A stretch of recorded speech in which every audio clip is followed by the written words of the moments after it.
Natal Burden is a joyful and friendly Firbolg druid that hails from the city of Hartsville, where she grew up under the watchful eye of her cousin and ruler of the land, Tavis. She was fresh off an exhilarating but unfortunately heartbreaking adventure in Waterdeep, when Tavis summoned her and her best friend Valtreya to Icewind Dale. Together with old and soon-to-be new friends, she hopes to uncover the secrets surrounding the suspicious death and a seemingly never-ending winter plaguing the 10 towns. Valtreya Margister is a young Aasimar sorceress of noble birth. After the tragedy that befell her companions in the sewers of Waterdeep, she and Natel were summoned to Icewind Dale. So with the voice of her angelic guide Seraphina, reminding her that her journey with Natel was not yet over, and that their paths were still intertwined, she shouldered her bag, packed with her warmest furs, and the carefully wrapped chicken and waffle sandwich from Krizik, turned her back on Waterdeep, and headed north. Losing your idols is hard. Losing your friends is harder. 16-year-old Anarissa Varskana lost both.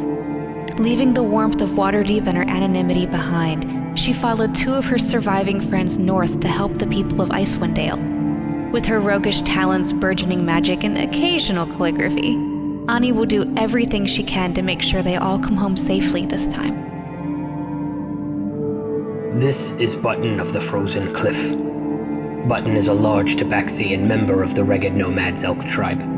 Having been cast out by his chieftain, Button now spends his days in 10 towns, taking odd jobs, and gathering what information he can about a woman named Deirdre. A woman he once rescued, but who is likely responsible for the death of his hunting party. Is Deirdre truly the monster the tribe believes her to be? And if so, why was Button left alive? Mirnix is a directionally challenged red dragonborn. What began as a lovely trip to the south to visit family quickly turned into a journey through the cold and desolate world that is Icewind Dale, which isn't quite their cup of tea. Mirnix passes the time offering their services as a barbarian to those in need around 10 towns, often competing for jobs with their rival Button. Their newest job, given by a Firbolg named Tavis, seems to be becoming quite the adventure. Tira is a brewer from the town of Bremen, westernmost of the locales in 10 towns. A recent series of oniric visitations resulted in Tira being gifted with power by a figure called the Raven Queen, to bring down her judgment on those who would attempt to disrupt the balance between the living and the dead. Accompanied by her 2 ravens, Leif and Sigrun, Tira has taken up as an adventurer, hoping to earn a bit of coin to supplement her dwindling income, which is now imperiled by the onset of the Frostmaiden's eternal night. They say a lone Firbolg is a dead Firbolg, but Toro of Exile begs to disagree. A rogue with mysterious powers who's been on his own for decades now, he's worked hard to master his criminal skills and harden his heart.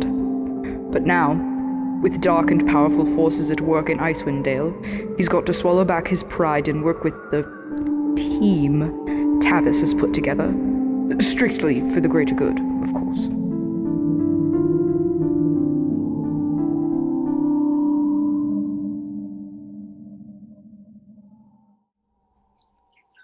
Hello, everybody, and welcome to Table Hops. We are continuing our Rime of the Frostmaiden campaign. We are very excited. Malkara, thank you for always adding your introduction to our show. You introduce this show much better than I do. But as a recap, last time, the heroes found an artifact known as the Summerstone in the Black Cabin. They learned from Copper, a gnome in Bryn Shander, that it has power to control the weather. Copper agreed to finish a stabilizing ring on the artifact while the group heads to Caer-Konig to reunite with Tavis. So I have a few questions for you guys as we get started, and I'm going to start with Tira.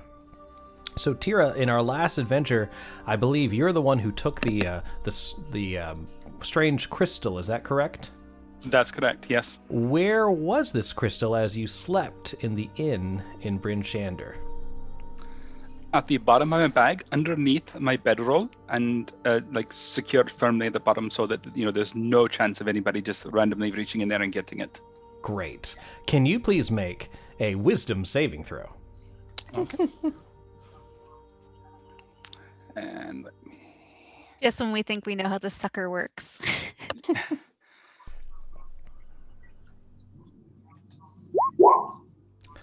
Okay. So you're tossing and turning during the night, realizing that this stone has some sort of hold over whoever bears it, and you realize, like, no, I can't look at it. I have to leave it in here, and you can't sleep because every time you close your eyes, all you can do is imagine it in your mind, and all you want to do is just take a quick little peek at it. It's this overwhelming urge. Maybe someone took it. You just want to make sure it's still in your bag. Okay. All right. So, describe what you do when you, like, what does it look like to you? Yeah, I'm imagining when I look in there, it's this glowing crystal, and there's like these, it almost looks like spirits maybe swirling through it, like there's smoke or spirits of some sort, and it's really pretty.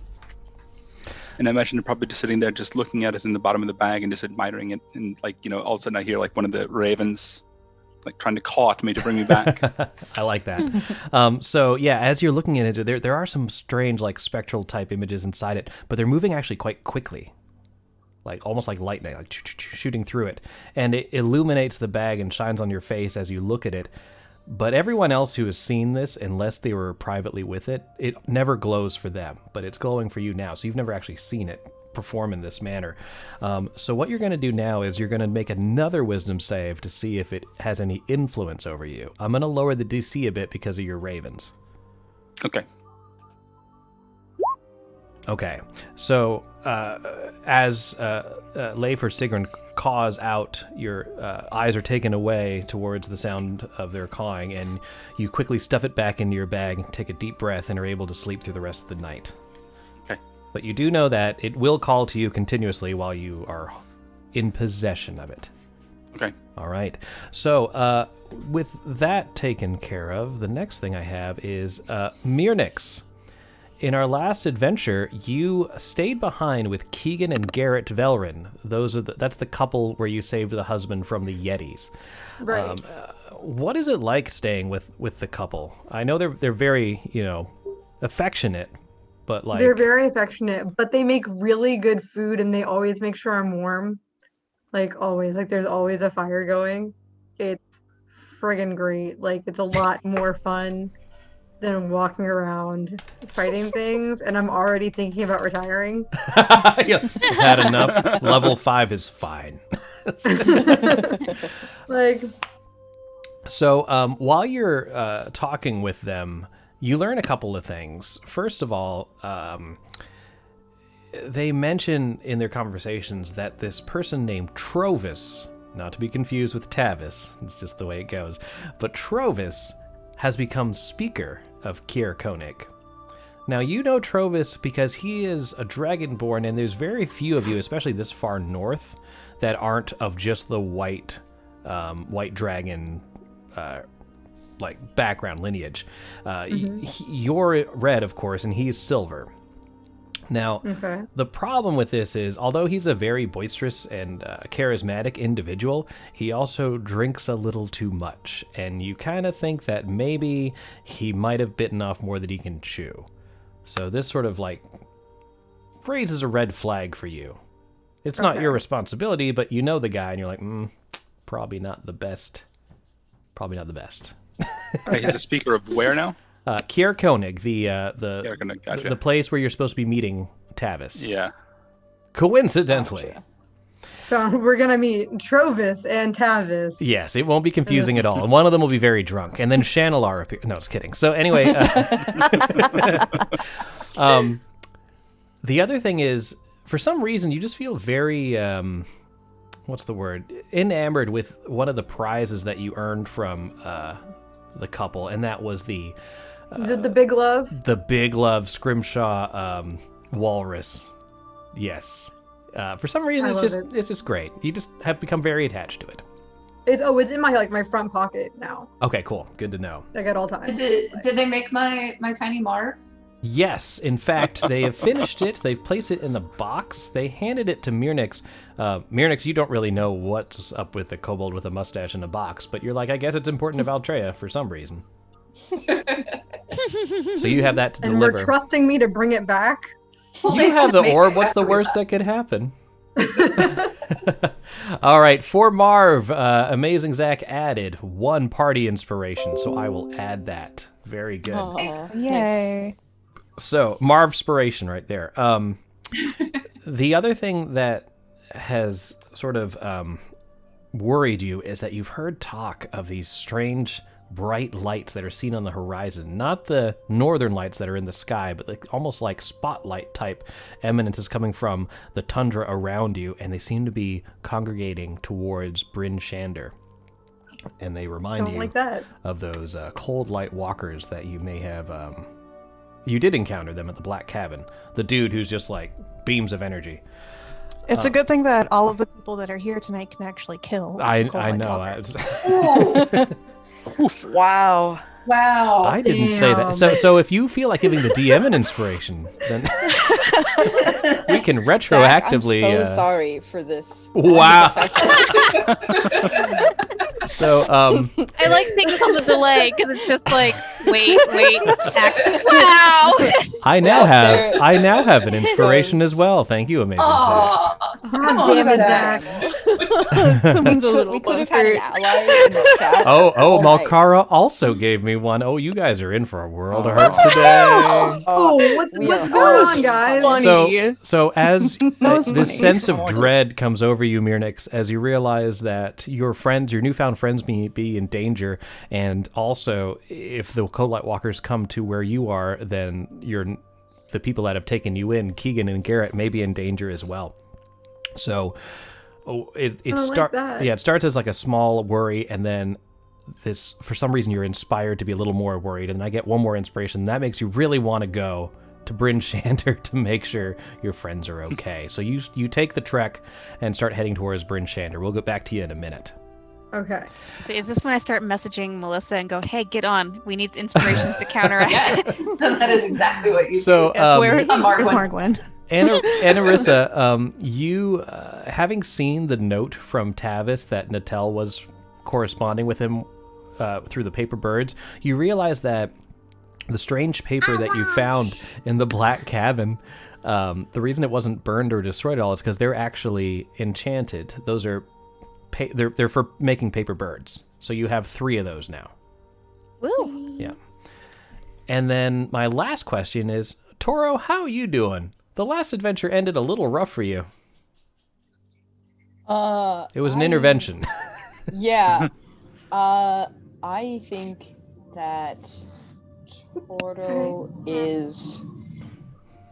he feels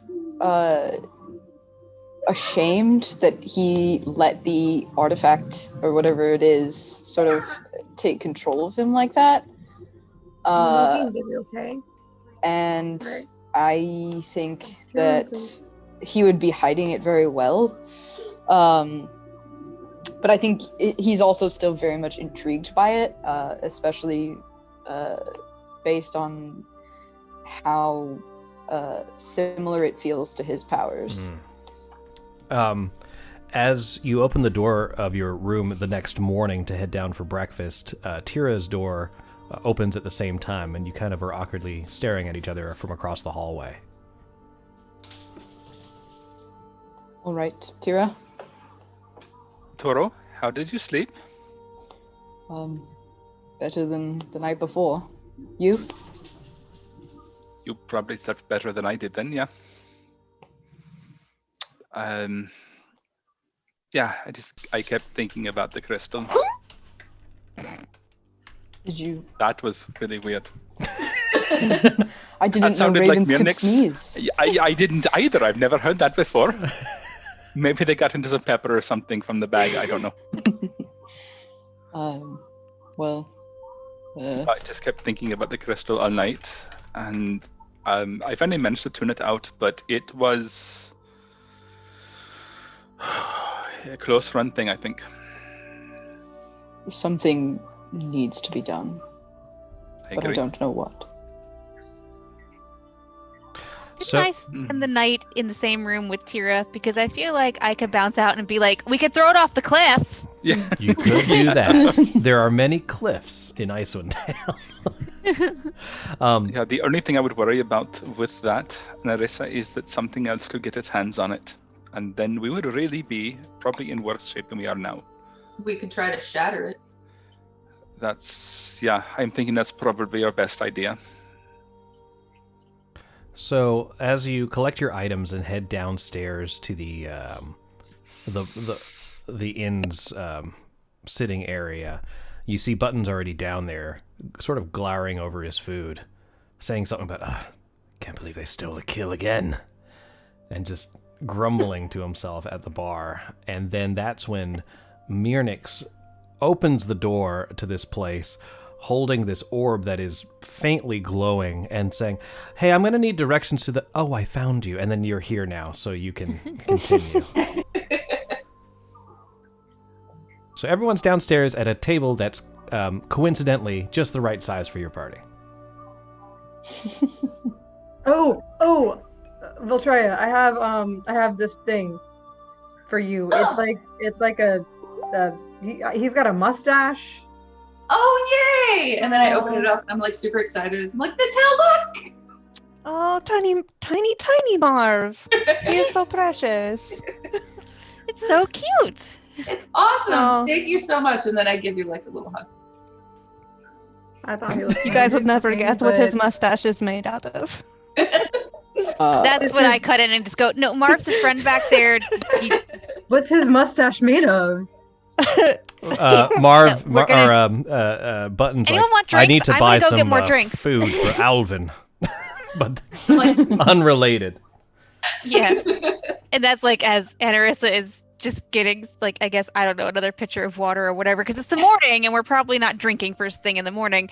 She just kind of mimosas. Yeah, she just kind of snorts as she walks away, like trying to stifle a laugh as Button is talking about the owlbear. So I missed something here. Regrouping, you might not be drinking. That's right. You're sitting around deciding what you want to do. Mirnix, when you mentioned that those glowing lights are heading towards Bryn Shander, Button growls and he's like, if Copper's going to be working on that ring, I better stay back and make sure he's safe to complete his work. Plus, if you're not here, I might be able to kill one of them. That wasn't me that time. That was me. That was inappropriate. I apologize. But Zach, I think you should give the party another inspiration. Or it could be that Chris's Chris will betrayal. let you fight a Cold Light Walker 1v1 before the rest of the party comes back. Oh, now he's not, because you just got another inspiration. We're 2-2. Yeah. All right. So is there anything you guys want to discuss or figure out before we move on? I think the plan last time was to head to Caer-Konig, if I'm not mistaken. Before we leave, just like for flavor, Toro will wish Button luck and tell him that we'll see him when we return from Caer-Konig. Oh, yes, please hurry. I know he's going to want to help his friend out in the black cabin when he's done. Mm-hmm. We'll return as quickly as we can. Right. I'll wait here for story's sake to make the DM's life easier. It's what an odd thing to say, but if you're sure. What is a DM? As Anarissa Dwarven miners, if they come back down. Oh, I see, yes. Oh, makes sense. As Anarissa goes past Button and through the door, she just messages backwards really quickly, and it's like, don't worry, we'll be back before you finish killing anything. Sarah, how many inspiration can the DM earn? How quickly is Zach gonna burn through all of his pint points? No. Anyway, I'm glad we're in a cold environment because that was a pretty terrible burn. Oh god! That's bad. I think that should give us inspiration. That was. I don't clever. think. I don't know if clever is the word. I think we deserve inspiration. I don't know why Zach is getting upset with this. I mess with him in every single game. 3-2. Oh, guys, the inspiration is flowing tonight. So let's move on. So at this point, Zach, no. Zach, no. I'm going to bring up the Icewind Dale map before we can get ourselves in any more trouble. Oh, no, I'm not going to go there. I added the black cabin to your map, so you should be able to see that now. But it's not chapter 2 anymore. I know. I took that out because I thought that was weird that it kept showing, and I don't want you to know what every chapter is that all these quests That was just a come bright from. red black cabin. Yeah, I know. Cabin. Well, when I made it black, it was hard to see. Anyway, regardless, that's not Yeah, important. no, it's fine. It's fine. Traveling from Bryn Shander down the east way towards Caer-Konig is going to be a decently long ride. It's going to take you about 5 hours via mounts and axe beaks and dog sleds. And big chunks. And chunks, exactly. Mega chunks. Mega chunk. And then from Caer-Konig to Caer-Konig is only about a couple hours. So you could make the whole trek in one day, one full day of travel. Make sense? Mm-hmm. Yeah. Okay. And you can short rest it up in Caer-Konig, and that won't slow you down any. Okay. Cool? I think that's a good plan. All right. Anything else before we leave? Does everyone have the proper amount of rations and any equipment they may need? Because we're hitting the road, and you know how the road goes. I think I would probably let the party know what the crystal is doing. How I'm hearing, I'm hearing it sort of calling to me, and it's like that pinging sound. Okay. Just give an idea. We probably need to dispose of this thing very quickly. This is definitely not right. Well, what can we use to break it? How do we know how hard this Hammers. Well, I mean, would we want to try and destroy it with a spell, perhaps? So we're not close to it? Oh, I know. I can catapult it into a wall. Yeah. Is anybody, if you have a spell like a spectral hand, can it hold a hammer and hit it from a distance? No, I can use the crystal as my projectile and send it into a wall, and it takes all of the bludgeoning damage. Oh, you can cast Yeet. That's great.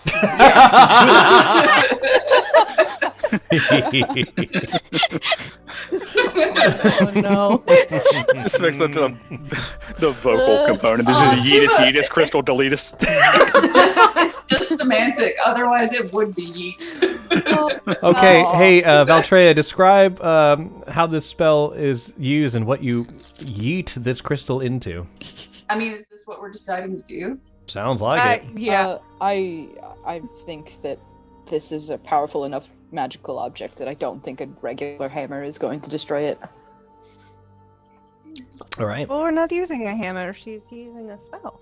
Well, No, that's what I'm saying. We should use okay. a magic spell instead of wasting time. I mean, it's hitting still, it with a hammer. I wouldn't do it in town. I would wait until we left, and then I would find a nice large stone or a cliff face. Okay. So. But I wouldn't. It would be well outside of town. All right, so we'll get to that as we travel. So going down the east way, you're heading through the darkness towards Caer-Konig and Caer-Konig. The first leg of the travel goes pretty uneventful, but then you notice the snow is starting to pick up a bit more, starting getting a little heavier. Those of you who have lived in Icewind Dale for a while realize this is the start of probably another blizzard, which seems to come through here randomly on a 1 in 20 chance of a blizzard happening. So as you round the corner, oh, go ahead. It can never be snow flumps, can it? No, I'm sorry, not this time. Not this campaign. As you skip go north at the crossroads, the snow is really starting to pick up now, and it's starting to get heavier and come down. Is this where you would like to yeetus the deletus crystal, or are you still moving on? Is there a nice solid cliff face here? I mean, yeah, you could probably head over. The thing is, where you're looking at right now, where that cliff is, that actually drops down. Right. So you could throw it off there, but then you're just throwing it off there. No, I would want a good hard stone or a good solid cliff face. Not something that's going to embed into, but something it's going to shatter against. I mean, I could You use... need a very large rock. Yeah. I mean, I'm pretty sure that I could hit something smaller than the broadside of a barn, but Well, there's a barn. No, so you As you're heading north, there's a few sparse trees around, not like a forest by any means, but you think you see what look to be old ruins of some old watchtower, some stone watchtower. And as you realize, oh, that probably would be something I could smash it against. Okay. So you start heading towards that, and as you do, the snow starts picking up, and now it's just blisteringly coming through like sideways, and your vision is lightly obscured as you're walking through this area. You notice that towards the, as you get closer to that old fallen watchtower, some figures start emerging from behind them, and you notice that they're quite large and muscular, and one of them takes an axe and just pulls it off of his back. And you just see like the smoke coming up beyond their tusks, and you see that you've run into an orc war party. Sounds like you led us here. It's almost like we also had a 1 in 20 chance of running into an orc war party. I don't suppose we can talk them down by saying that we would like to hurl the cursed rock against the haunted rocks. I could hurl the cursed rock into its brain. That could be bad. So you've noticed that they've unsheathed their weapons and are slowly moving towards you, but they're not in a full-on charge yet. Okay. I can, if we want to, I can try to call out to them that we don't mean any harm. Yeah, your message didn't go so well last time, with everyone thinking that, you know. Well, I don't have to message. I can actually yell. So I just won't do it in Infernal. I'll do it in Common. All right, what are you saying? I can just say, you know, I can just basically be, you know, a 16, 17-year-old going, hi, we're not trying to cause any trouble. There's just a lot of snow. So if we can just pass through, that would be great. And you can be great. And we'll have a great day. So as you say this, most of the orcs look towards each other and grumble something in a language that, does anyone speak orc? I don't think I do. Oh, I think I do. I speak like. I was gonna say, don't you? I don't. I do speak orc. Yes. Okay, so. But I'm a wolf right now, so I can't talk. So the as you can't talk, but you do hear them say things like, "What is the Horn One saying? They don't want to fight.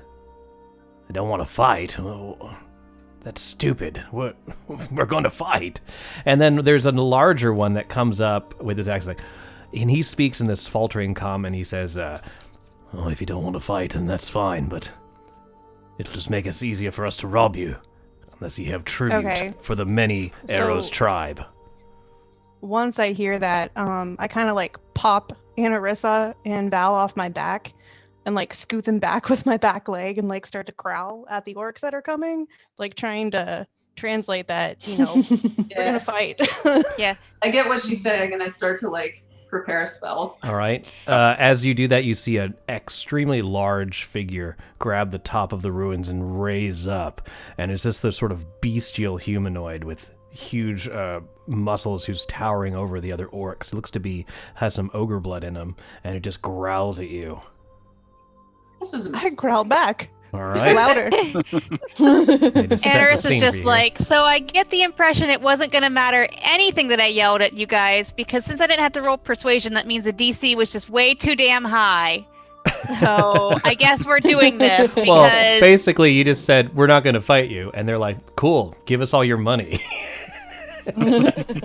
I'm just being a smartass. Like, it's just... Alrighty, so with that, if we're, are you moving into attack? Is that the plan here, guys? I should be at full hit points, right? Everyone should be at full hit points. Full spell slots except for... No, everything should be full. That was a long rest. What tribe is this? Many arrows. Many arrows. Okay. All right.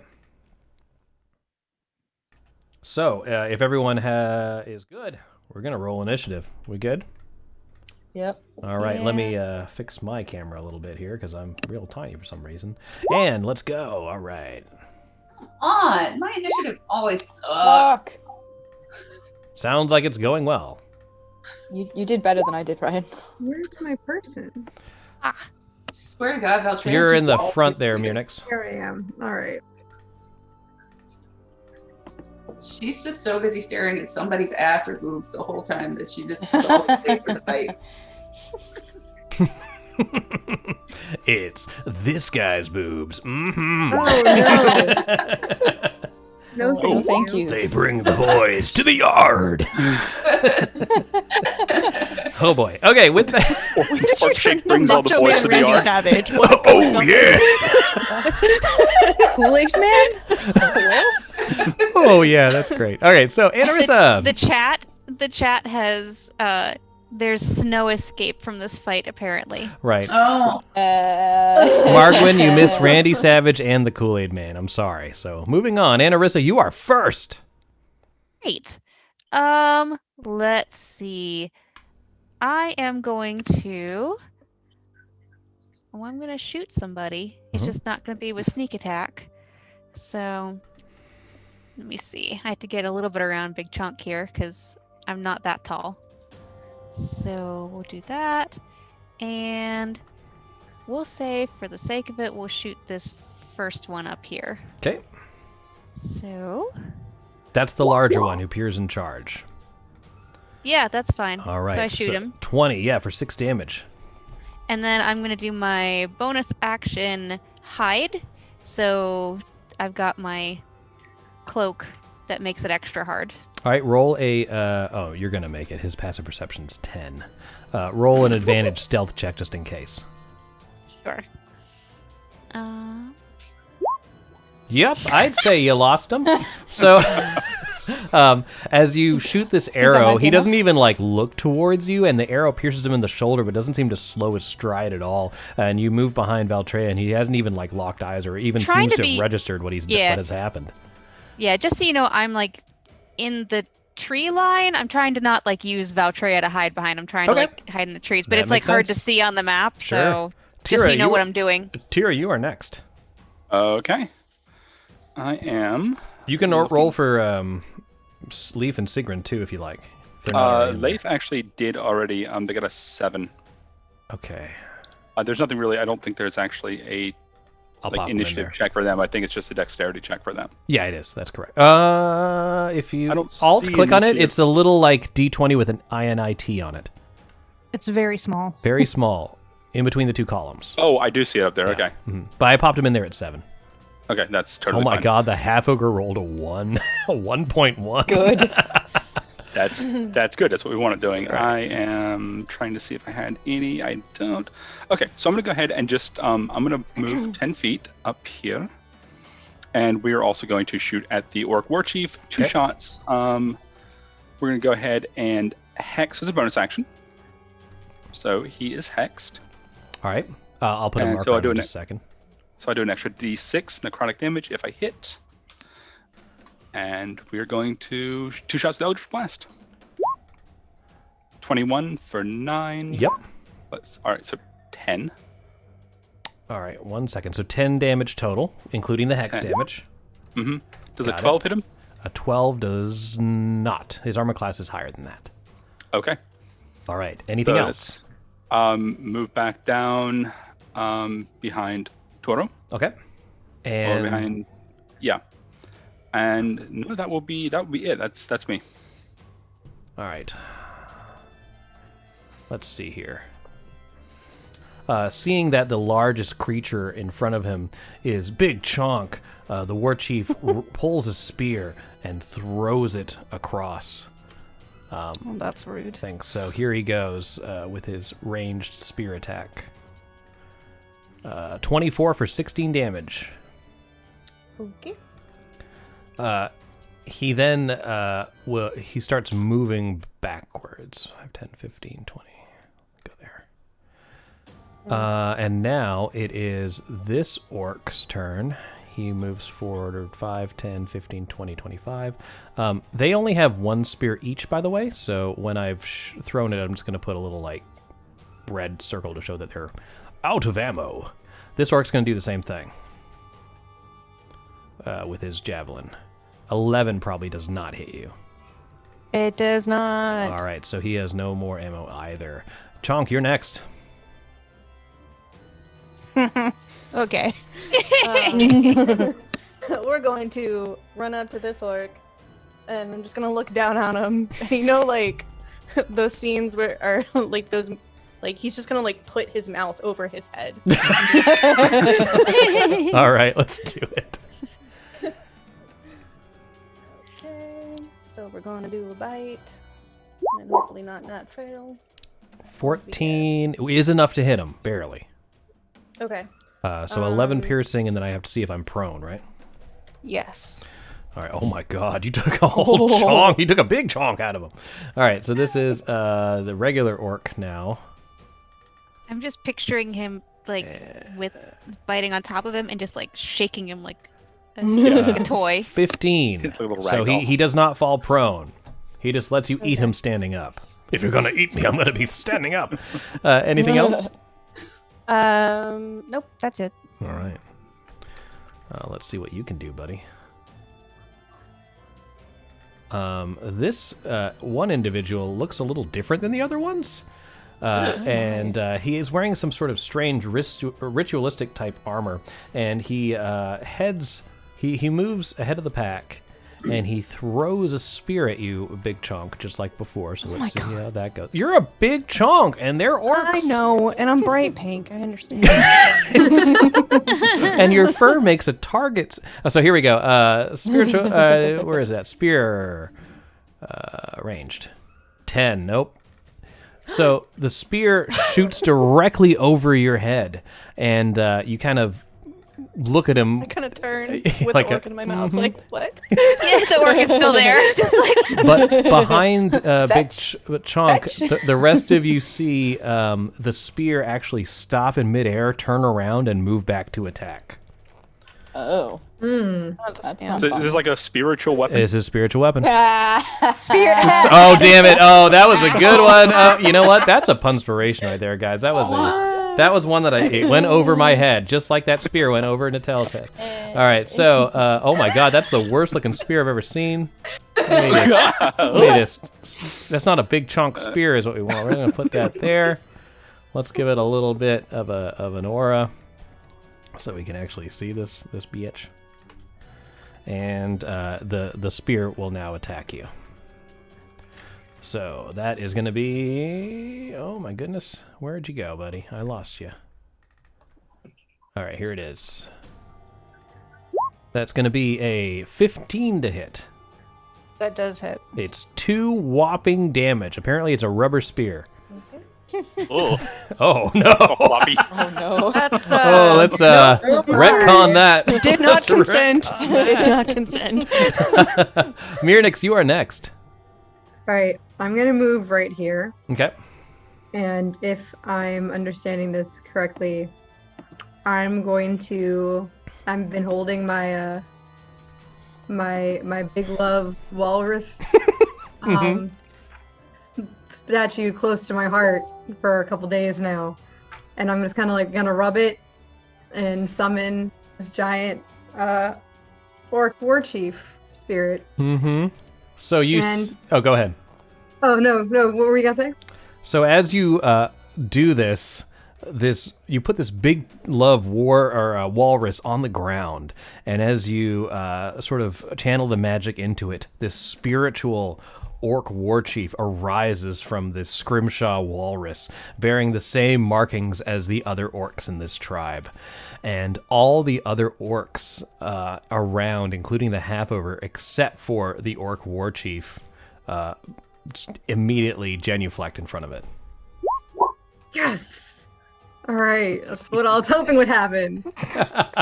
Alright, so he is within 30 feet of that orc war chief, and I'm gonna tell him to go fuck him up. All right. So the 2 orc war chiefs move towards each other, all the other orcs are just, saying this orc, just sort of giving him reverence. But the other war chief says, "This must be some sort of trick. You died." And with that, the ghostly orc war chief attacks. Here he goes. 25. Okay. So you see these two orcs go into a combat, just slamming each other with their battle axes. This one spectral one and this one flesh and blood orc. And after a grueling battle, the orc chief that attacked you, he is beaten and he falls. And he says, "It's true. It's you, Yalak. We didn't know you were with them. Please, forgive us." And all the orcs just sort of bow, and they say, We did not know you were with the tribe." It's an easy mistake to make. I'll forgive it this one time. All right. With that, they remain heads bowed, and they move back into the forest and do not attack you anymore. Well done. Nice. Good job. That's unexpected. Watching all your reactions was even better. Fuck spike that.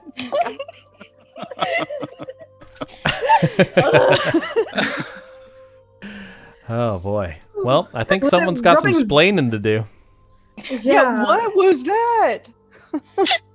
So, apparently when I saved, our lovely couple friend, they gave me this statue, and they said that if I never needed help or was in a big issue, to just, rub my walrus and put it on the ground. And it works! Yeah, it worked. It did.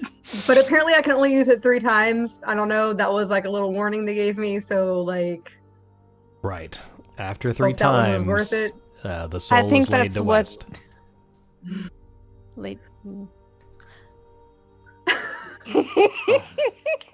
I missed something. Sorry. All right, hold on. I'm trying. Okay. Oh boy, you guys. All right, so as the orcs move away, you're left with those ruins in front of you. What would you like to do? We should continue on. Oh no, are we not going? Never mind. I can't talk. Oh yeah! Definitely gotta be a way. No, your hands are sticky. No, But after all these years, Natal and I have come up with a way to talk to each other. I like that. It's kind of a Lassie moment kind of thing. Yeah, you can kind of get the idea. There's definitely a well involved. I feel like they're doing this and Anarissa is just bullshitting translations. It's well, you see, what Natel's saying right now is that, and just making up random shit that is nothing new. I do have a question. Sure. My spiritual orc warrior dude man Yes. sticks around for 10 minutes. Yes, he's still awkwardly hanging. Okay, can we have him attack the crystal? Sure. Would he be able to do anything since he's ghosty and spiritually? Maybe. You can definitely try. Definitely magical in some kind of way. Yeah. He looks towards Mirnix and says, "My eternal soul is bound to you, and you want me to punch a rock." It's a very powerful. It's magical particularly my friend. It is a particularly nasty rock. It's not a good rock. We need the bravest and toughest to take this sucker out, because it takes over the minds of anybody who gets too close to it. All right, so with that, he says, "Well, if it's what my master commands." He looks towards Mirnix. Yep, eyebrows, that's an indication of beat this rock up. So you lay the rock, or the crystal, I should say, on the runes, and he takes out his large battle axe, and he raises it up to the sky and brings it down with a hefty slice, and the rock underneath the crystal actually shatters and splits, but the crystal itself doesn't seem harmed in any way. However, as soon as that happens, a splitting pain goes through Tira, Valtrea, and Toro as they each take 6 psychic damage. Oh shit. I didn't mean to. It's just like an ice pick to the brain. You're just like, Yeah. You see Toro like flinch really bad and grab his head, and he's like, "Oh, don't do that again." Yeah. Okay, ghostly war chief guy. Okay, new plan. Sorry, thank you. My bad. We're still by the ruins though, right? You are. Yeah. Yeah. Toro points to the ruins and looks at Valtreya and is like, we could try that spell against one of those ruins." That seems like a terrible idea. But do we think this crystal is like sentient in some way? Doesn't appear Or to maybe- be. It has not like communicated with words, if that's what you mean. Well, no, I'm just trying to see, like, I mean, I like I said, I didn't know if there was something to it where like a sleep spell or something would neutralize it before you destroyed it. But if it's not sentient in some way, like I haven't connected with it brain-wise to know what it's Yeah, you don't know. doing. So, Seraphina just said it was ancient and not of this world. I mean, banish it, but I don't have banishment.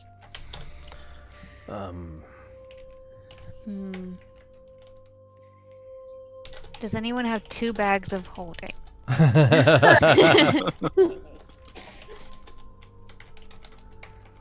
I'm writing to something to Jack in the chat. Jack in the chat. That's what I said. Oh, back to the black cabin. Okay, I'll relay this to the party then. I'll let them know. Sure. So that pinging noise, that ringing noise, like that's coming from the crystal, it's gotten a little slower since I've left Bryn Shander. So apparently this is like what the owl Theodora was talking about, where the that chiming noise is getting faster as you go further south. It's like as we get further north, it seems to subside a little bit. So, Chris, Mm-hmm. You had just said before that I had like a ringing in my ears. Yes. Was it like the chime that they're experiencing, or was it just like my ears were ringing? So when you, as the three of you have sort of discussed your experience with it, what seemed like just a straight ringing in your ears, Toro, for specific reasons, was able to sort of pinpoint a little more detail into the sound. And then after relaying that information, when Tira kind of knew what to expect, she's kind of putting this together. So for the first time, it just seemed like a ringing. When Toro had it, it seemed like there was some sort of pattern to it. And now that Tira has it, it seems like this pattern has a slow and a fast aspect to it. Okay. You can get it to mix up the slow and the fast. Can we get like a decent beat out of it? You can do a 2 verse 3. Mm-hmm. So do we think it's like the more that it's connected to it, it's affecting us differently, or it's doing something different to the crystal? It seems like you're learning more about it, not Right. that it's really changing. That wasn't necessarily me asking you, but sure, thanks. Welcome. It's me, the random wizard that's in the town who will give you random information. Listen, Piggy. I swear to God, Chris. It was worth a shot. Your go-to NPC voice is Spintax the Green. It is. It's me, Spintax. Anyway, moving on.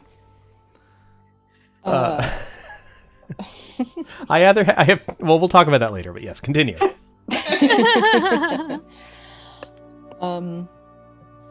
I don't think that there's anything more we'll be able to learn about it at the moment. Yeah, I think if we try to crush it, it's just going to hurt us more. Yes, that would make sense. All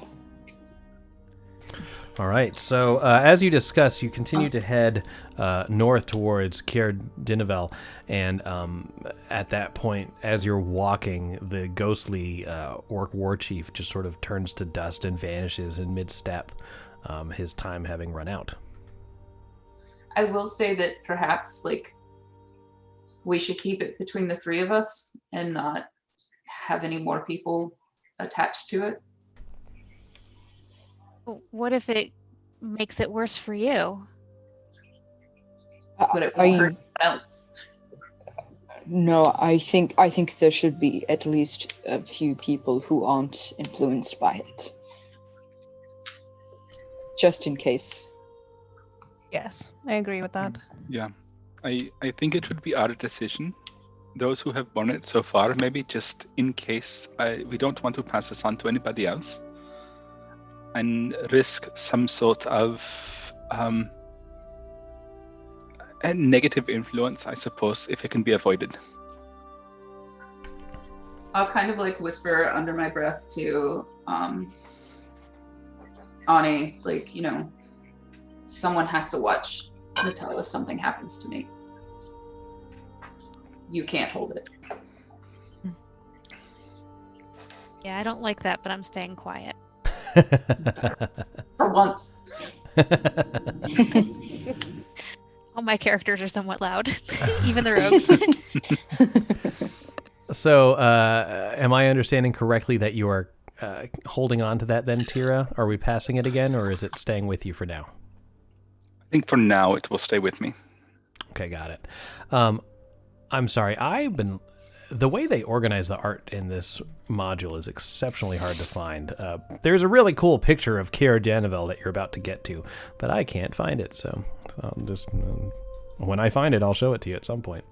Regardless of which, you reach the town, and in this town, the town sort of is around the base of this hill, and at the top is a fortress called Caer-Konig, or the castle itself above it. And in the distance, you see Kelvin's Cairn, the place that you found the Yeti before, looming in the distance over shore. And you see the Lac to the right, Lac Dineshare, over to the east. As you enter this place, you see various people walking around. You see the same type of fishermen who are just sitting around because the lake's frozen over. And you see an old ferry boat that would travel between the towns is just locked in ice at the dock, and it just seems like everyone's life is at a standstill. I don't know if you can relate, but that's just how it is. Is there anything in this town you'd like to do? Do you need to rest? Would you like to do anything here, or do you want to just not even stop? I think it would be wise if we took a short rest here. Had a warm meal before continuing on. Okay. All right. Yeah, it's a good idea, I think. So as you walk around, you notice that there is an inn labeled Den of Rest, but the sign is sort of crooked and broken, and it looks like this place has been abandoned for a long time, just that one particular building. Passing it by, because it's obviously not open, you do find a tavern that is rather lively, and its nameplate says the Uphill Climb. That's cute. So you enter the cute tavern. That felt like my entire time in 10 Towns. Let's go there. So you go inside. You see a spectacular view of the lake and the frozen docks. It seems like the number one item on the menu is their chowder, which it looks like everyone's eating, and it looks really good and hot. Okay. It's a warm meal. Yeah. Yeah, let's do it. I checked for any singing fish on the wall. There is none, unfortunately. There are Very none. disappointed. You left Bryn Shander. That's where the singing fish was. They all Old should have Bitey. singing fish. Old Bitey is the name of the fish. What if I can get any chowder to go for my soup flask? You probably could. So a single serving. I forgot about your soup flask. Forgot about your soup flask. A single serving is 3 silver pieces. I'll cover this for everybody. All right. Aw, thank you. Oh, thank you, Tira. Very welcome. So the food comes out, and that's when you notice that the strange thing is, when you look over at their kegs or their large barrels of ale, they all have a rag hanging over the end of them, the universal symbol of they've been tapped. In fact, all the kegs have been tapped, and there is no ale here at all. Sounds like a job opportunity. It's time to retire. Level 5. So there's a middle-aged man. He introduces himself as Rourke. And he brings you the chowder. The chowder is probably the best you've had in a long time. It's quite delicious. But unfortunately, he has no ale. Do you ask him anything, or you do get a long rest? The benefits of short rest. You do get the benefits of a short rest. Okay. Yeah. I'll ask him. So do you not have any local brewers, or you guys haven't gotten a shipment in a long time? He looks towards the frozen lake behind him that you see all the ships land. He's like, No, we haven't gotten a shipment in a long time. That is true. I mean, there's 9 other towns. I didn't know if you guys shuffled goods around that way, or. Well, yeah. I If didn't it realize wasn't you had for to import all of your ale. well, if it wasn't for East Haven, they sort of hold all that to themselves. You know, we used to trade with them over the lake, but now it's not worth their time. They just bring all the tourists, he says, laughing because no one comes up here, over to East Haven, and we get no one over here in the Caers anymore. If you want ale, that's where I'd go. We don't have a master brewer anymore. What happened to your master brewer? He went to East Haven. Oh. We were thinking it was a side quest. I'm sorry. He went for better employment opportunities. I mean, we could go to East Haven, knock him out, and drag him back. That could be a side quest. Would I happen to know who their master brewer was? Roll a history check with advantage. Okay. Let's see. Go ahead and toggle advantage and history. No. So never heard of this. You don't know the name of the actual person. You do know that there's only like a few towns that are serving a large amount of mass producing large amounts of beer, and it seems to be East Haven. You're kind of just finding out now that it used to be a little more widespread, but it seems like they kind of have a monopoly almost on it. They're the macro brewery of this. They're the cores of Icewind Dale. All right. So anyway, while you're discussing this with him, you don't mean to eavesdrop. You probably do, but you do hear a couple of other things that are rather interesting. Where is it? You hear someone say, no one has seen the town speaker for quite a long time. Locals say that he's fallen ill. But I've seen some strange figures in the castle up there at night. This town is big enough to have a castle? They do have a castle. It's really just a few. It's just that's the main feature is this one castle.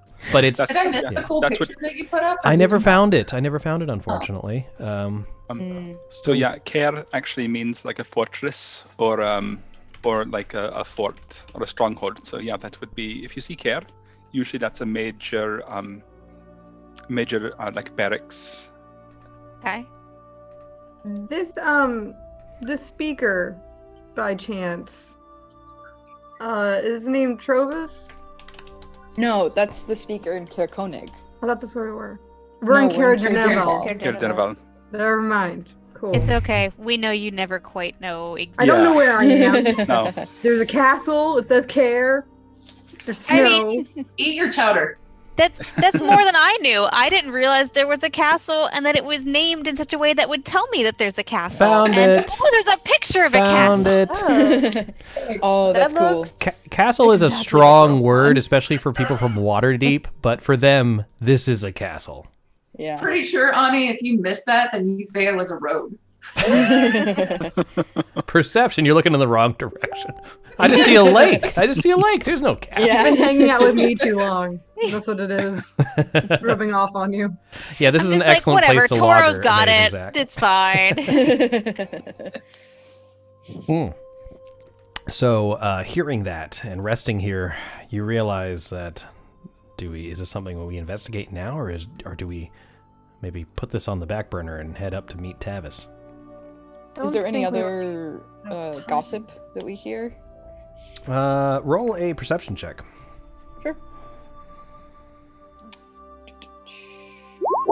22. Yep, you do hear a few things.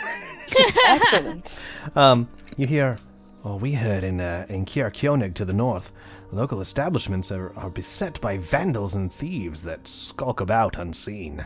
The town speaker, a dragonborn named Tavis, he really could use some help, having just acquired his position.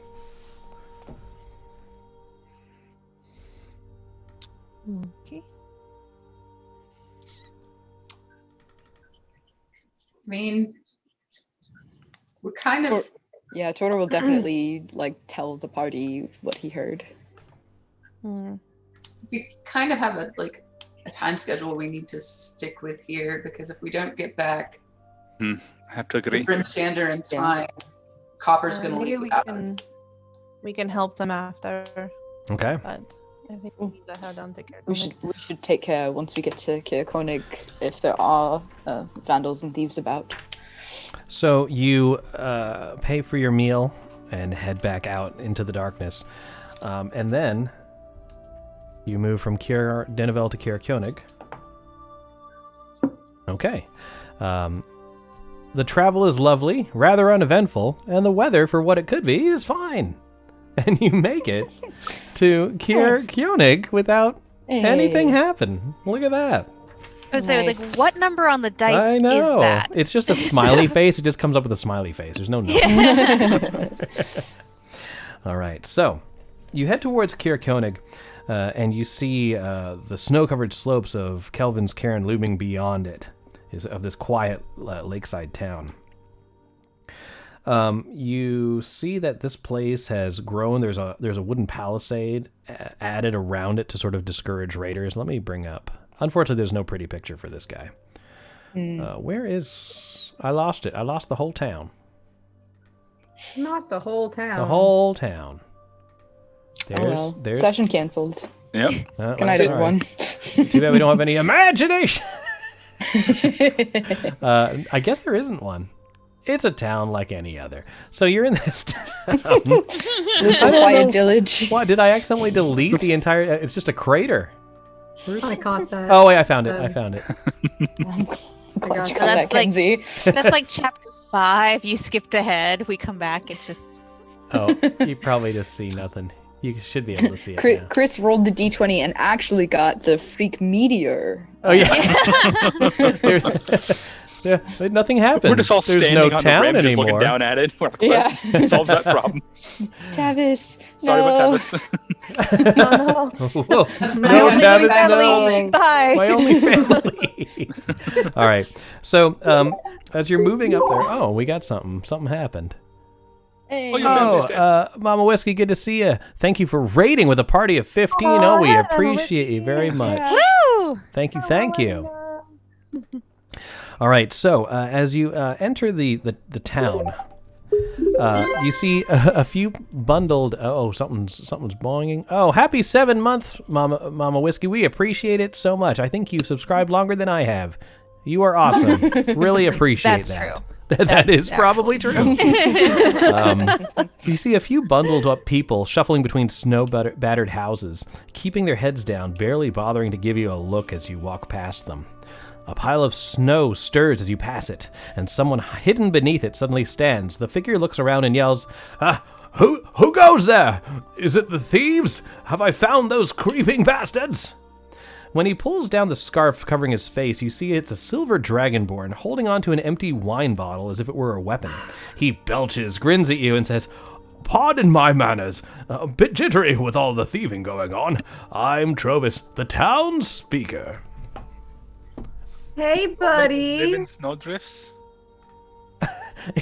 So, looking at him, Tira, you realize that he passed out and was snowed on top of, and is now waking up.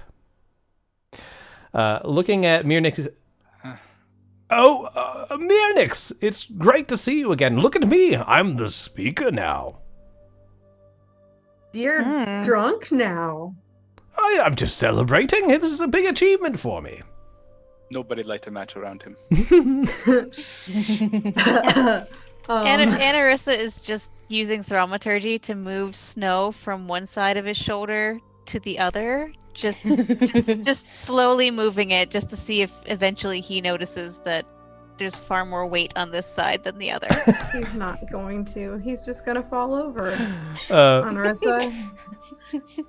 So I'm telling you as the players I'm doing this. You will have to catch and see that I'm doing this, but she is also probably not hiding a grin very well, so you will know she's doing this. I'm gonna go try to like stabilize him. All right, so as you move over to do that, he's like, my friend. And he just wraps his arms around you in this awkward drunk hug.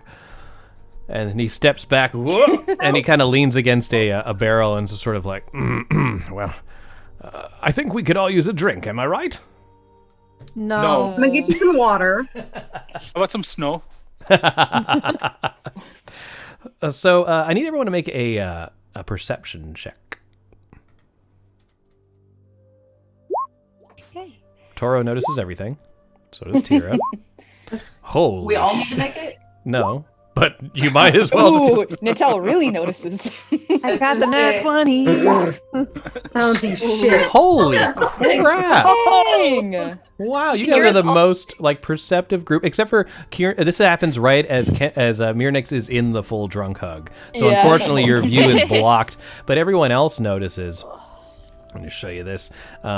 Here's Trovis, and directly behind him, there seems to be an inn, and there is a small offshoot sort of beam that comes out. It looks like a dragon head, and it looks like something used to be hanging from it. It looks like a handle of some sort, but it is now, there's nothing on it.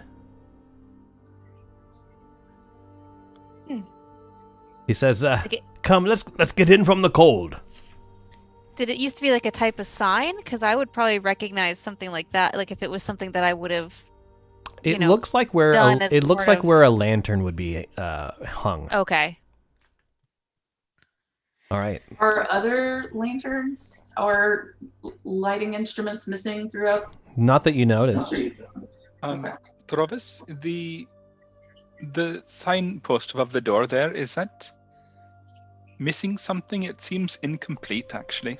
All right. My dear, you're quite observant, I see. Yes, the lantern was stolen along with all the other things here. Come inside. It's cold out. I'll explain to you inside, please. Come on. And with that, he starts sideways, sort of meandering towards the door. A silver dragon wouldn't notice it was cold. Yeah, I was thinking that too. Maybe he said that for my benefit. He knows that I'm cold. He also could be going inside this place for another reason. That's true. Yeah. We're cutting him off.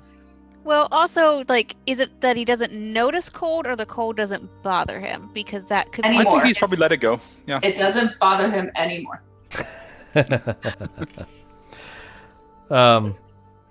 So he comes inside and he takes a deep breath, trying to suppress some hiccups as he looks around for a place, and he sort of there, and he moves over towards a table, which is coincidentally large enough to hold your entire party, and he says, how this always it's happens. every time, and it's the exact same table. It's magic.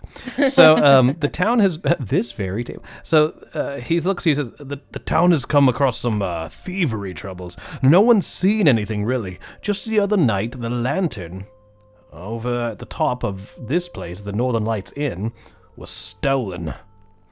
Corey won't let me hear the end of it because I haven't been able to find those responsible.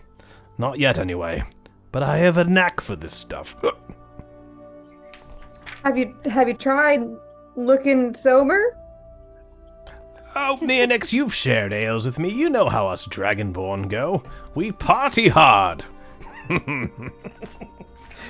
Yeah, we do, but we gotta work hard too, buddy. Well, of course we do. How do you think I got this position? One by Nepotism.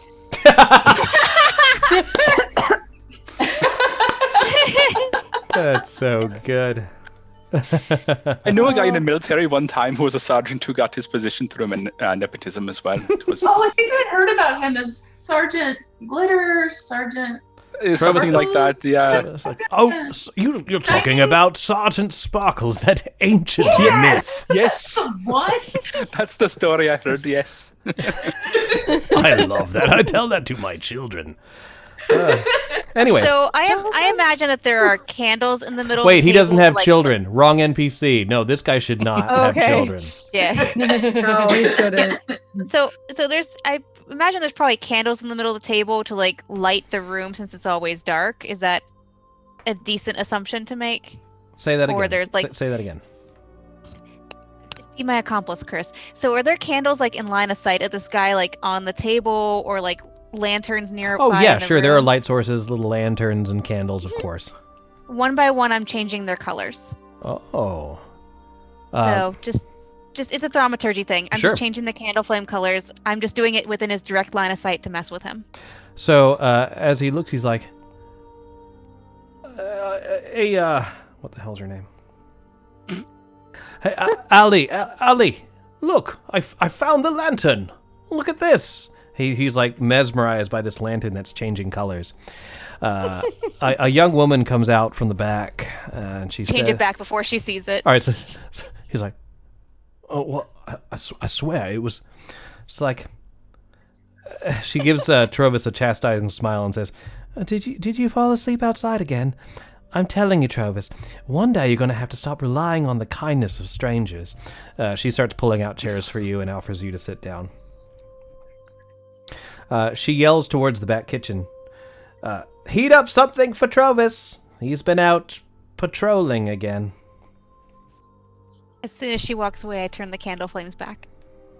Oh, she's still here. She's at. No, she's, as soon as she walks away, though, like I want to be like when her back turns. That's your readied action. I flip. Ready action to fuck with Trovis. Yes. So yeah, she's like, "Thank you for finding our speaker again. Is there anything I can get you? It's getting quite late out. Although I guess you couldn't really tell. You are feeling rather tired. You've been traveling for about 8 hours through the snow. I think whatever you have to offer for dinner would be good, right, everyone? Yeah, definitely. Sounds delightful. Also, I don't know how many other inns are in town, but I speak to Trovis and to Ali. Have you happened to see a furbolg? His name is Tavis. He looks like me, but he has like brown hair.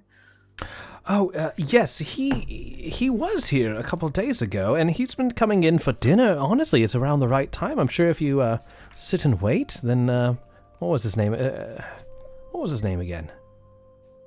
Tavis? Tavis. Yeah, that's it. That's right. Yes.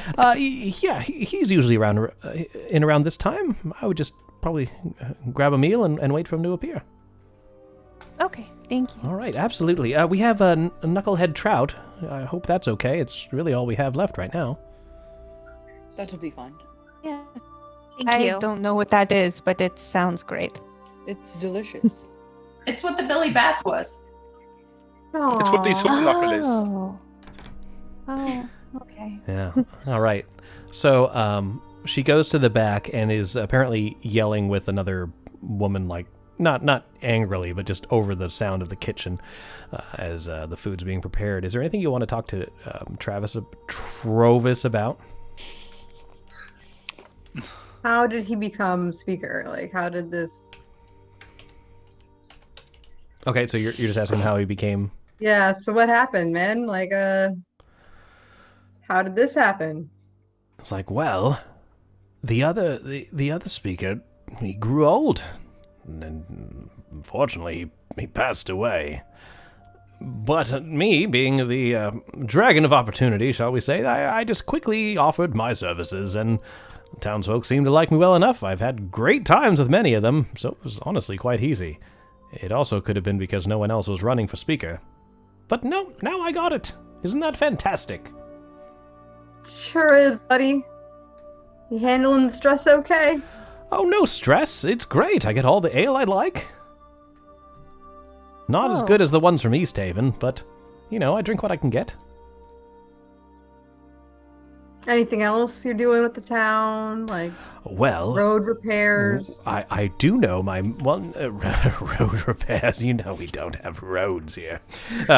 He says, the one thing that I do need to make sure I remember is that at the beginning of the month, I need to set out the offering for Oriel. Otherwise, I'd be in A real big pickle, wouldn't I? Ha ha ha! Oh dear. Okay, what does your town's offering?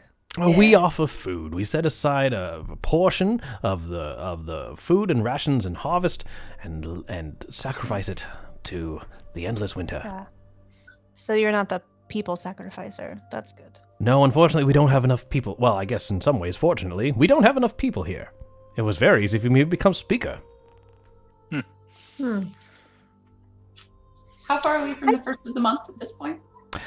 So this whole campaign has probably been maybe 2.5 weeks-ish, let's say. So you're probably 2/3 before you have about 1/3 of the month left before the sacrifice actually happens. Okay.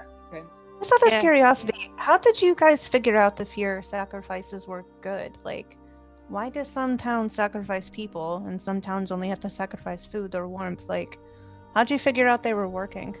Well, I am not one to really question the will of gods, but basically, if they don't come killing us, then we probably did an okay job. We do know that when we first started this, all the towns started small, and it seemed like the larger the town, the greater the sacrifice required. Let Oriel's warriors and monsters come and attack the villages that were not able to leave an adequate sacrifice. Okay. What sort of monsters? Oh, there's been talk of many things. Me, I've only seen Yetis myself, and I honestly think it's just because we're so close to Kelvin's care, and they just sort of come down here and mess around. Gotcha. With that, the woman comes back and lays out the knucklehead trouts in a platter on your... These are knucklehead trouts, by the way. Oh, okay. So, yeah. That is what Old Bitey was. Where is he at? He says to you, he's like... Oh, nope, I already said that. He says, well, the problem is we've had so many things stolen around here, and everyone's looking to me to get the job done. And just then the door opens and this large gust of cold air comes in through the settlement, causing some of the candles to flicker in their places as a large figure comes in, removes his hood, and you see Tavis. And he looks towards you. He's like, "Oh, Natel, it's great to see you. I'm glad you made it." Oh, that was quite an interest, Tavis. I loved it. Come, sit down with us. Well, thank you. He closed the door behind you, and he comes to sit. He's like, "Oh, you've already ordered supper." And at this point, everybody, we're going to take a quick little 2-minute break. We'll be back in just a little bit, so don't go anywhere. See you soon. Hello, everybody. We're back, and we weren't talking about turkeys in an inappropriate way. So now we're going to be playing Dungeons and Dragons. It was definitely talk of stuffing. It was. Oh boy. So, anywho's Tavis has come and sat with you, and he looks to you, and he says, or he looks towards the inebriated dragonborn in the corner. Travis, Tavis, and they're just sort of looking at each other, and he orders some more food as well. He's like, I hope your journey here wasn't too difficult, Natel. No, it was fine. There was a couple orcs and some half orcs, half trolls, and that sounds but other terrible. than that, it was great. Has Travis told you about the problems we've been having here in this town? The thievery. Yeah, he said a whole bunch of stuff has been stolen. Well, that's right. The last thing was the magic lantern that used to hang outside of this place. Oh, it's a magic lantern. Yes, Provis failed to mention that part.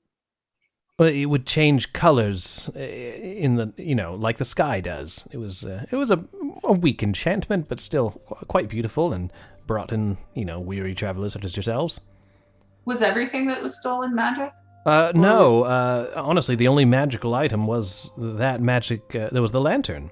The only thing what else was stolen, there was a pair of goats and a small sack of pearls that went missing from Frozen Far Expeditions, the shop to the north. So I can't imagine this town is very big. I mean, Tavis, you probably, I mean, is it safe to say you know the majority of the people who live here? So Tavis says, I mean, I don't know everybody. Or have maybe a vague recollection of the people who live here? Well, I will tell you this. I'm not good with names, but I never forget a face, and I have not seen anyone in here that, I haven't seen before. No one that seemed suspicious or anything like that. I'm sure nothing gets past you. You're No, right. not I'm at a all. steadfast sentinel in these dark times. As the We can candle tell. changes color again in front of him. Would you look at that? Do you have maybe any groups or maybe just a person who leaves, maybe goes to East Haven on a regular basis to buy and sell or trade goods? Not if we can help it. We can. There is trade that's unavoidable, yes, but East Haven thinks they're all big and bold in these areas, but our village is just as good. We make do. So we don't unless we need to, but so far that hasn't been the case. Tavis says, well, I did see some tracks around the perimeter of the town. They were dwarven, which I thought was strange. Is the city wall? There is it said there is a palisade. I don't see it on the map, but we'll assume there's at least a weak wooden wall around the town. Okay. As this happens, another woman has come out to collect some of the dishes. It's a different one than you saw before, but she looks like they could be related. And she says, so the door swings open and a stern-looking woman enters, picking up your remaining dishes. She sets a bowl of soup in front of Tavis and says, Nordorf did this. Someone would have spotted him. Caught him. No, there's something more going on. Besides, what use do hungry dwarves have with a lantern? And Tavis says, well, I mean, that makes sense. However, I'm just telling you what I found. It could be that the dwarves from the mines are just hungry, looking for food and ale, and they just steal what they can. No, they sell it for money, I suppose. That could be Yes, it. but where would they be selling it? I mean, is there a if place to Torg's- sell sold it goods up here? here in Torg's town. expedition probably comes through, don't they? Torgs has come here from time to time. Yes, that is true. I'm trying to remember the last time. Would have been over a week ago now. They tend to hit the larger towns, like Brinshander, East Haven, Targos, those kind of places. What a Definitely heard tacos. Well, they have a truck in the back that serves the most delicious tacos. Are they warm? They are for about 30 seconds.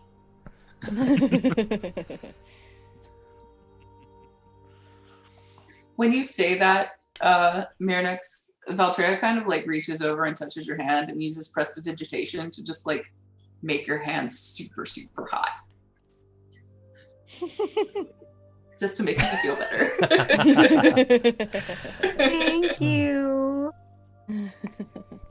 So, Tavis says, I haven't had a chance to investigate the tracks, but I could show you where they are, Natel, if you and your friends are looking to investigate. I mean, you look weary. Maybe tomorrow in the morning you could take a look. Sure. I mean, as long as we think they're still going to be there in the morning. That is true. So, Tavis, this isn't the only reason you called us up here. No, it is not. I've received your message about the Stefik Cultro, and honestly, the strangest occurrences I haven't been able to follow. This is why I came here when I heard that there were things going missing. It seemed strange, and I've been asking around. It seems like this Cultro fellow has been heading north, and as you know, the Caers are the two most northern towns here.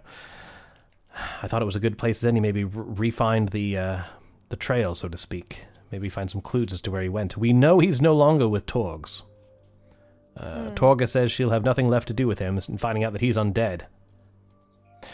So my mind is, if we find something odd, such as things going missing from invisible people that just seem to be moving about the town, leaving only tracks, it might be our best bet.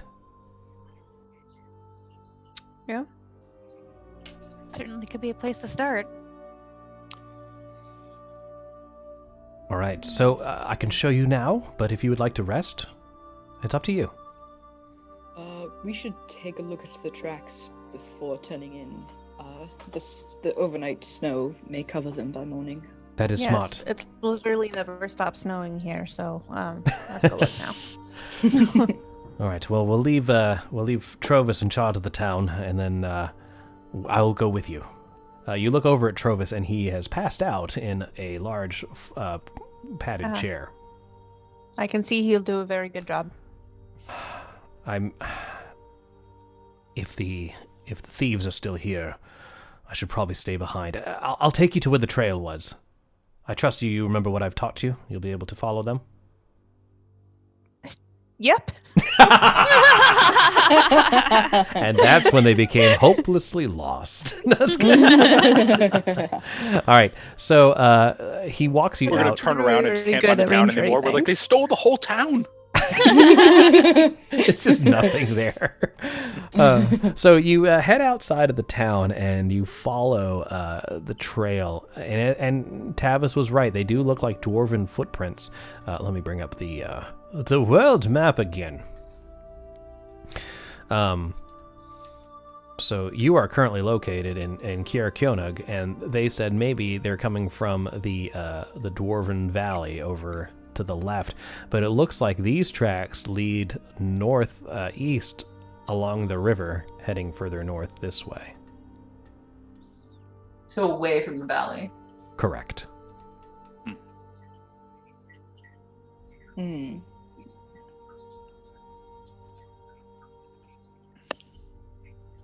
Are you going to follow them?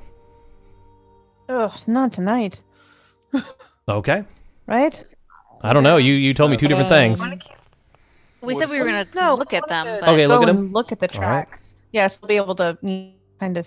We know which way they were going. Okay. So with that, you head back. You do see there is another tavern that is open, but I don't know if that's something you want to investigate or if you just want to rest. It's been a long day. I'm ready to turn in. Yeah, we're not going to get back tonight, I don't think. So probably better idea just to stay here overnight and we can set out first thing in the morning. And we kind of have to get back a little bit. We sort of are on a bit of a timetable here. Well, tell us about the device. You can. He's still in the tavern. Okay. Yeah. Well, I would say, before, like, on the way to the tracks, we should tell Tavis, or on the way back from the tracks, since there's less people around who might overhear. Yeah, let me tell him in the tavern. Good idea. Toro. All right. So the two sisters that own this place, they charge your bill at, it's going to be a gold piece a person that includes tonight's meal, the overnight stay, and a meal in the morning. Okay.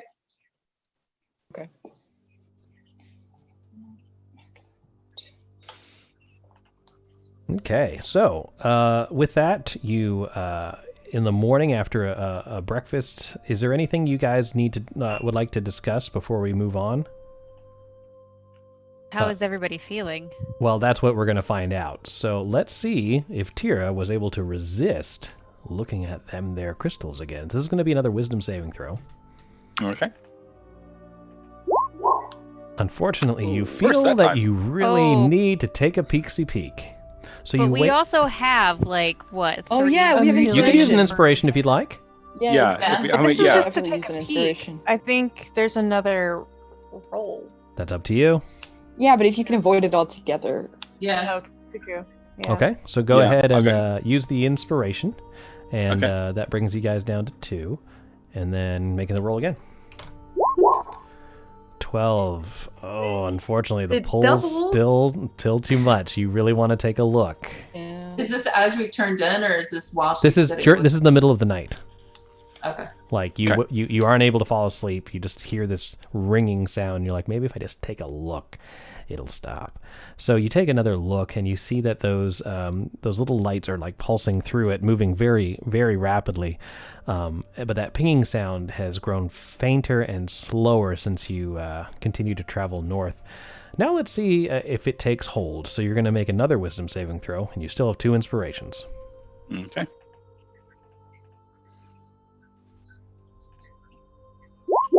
Okay, that one is enough. So again, it's like you're right on the edge of just feeling its power flow over you, and then that's immediately where you just stuff it back in your bag. So you've been able to resist it so far. You just still really want to take a look at it, but it so far hasn't been able to take hold of you. So good job. The next morning, you're still rested. It hasn't gotten to that point yet, but you do look a little. You do have like bags under your eyes. It looks like you haven't slept too well. Okay. Sarah? Yes. It looks like you've had a pretty rough night. The ravens wouldn't shut up. Is it the ravens or was it the stone? It was the stone again. It keeps that little like chiming, sort of ringing noise periodically, and I would just have to get up and check to make sure it was still in my bag. Then let's switch off, yeah? I don't want to do that to you.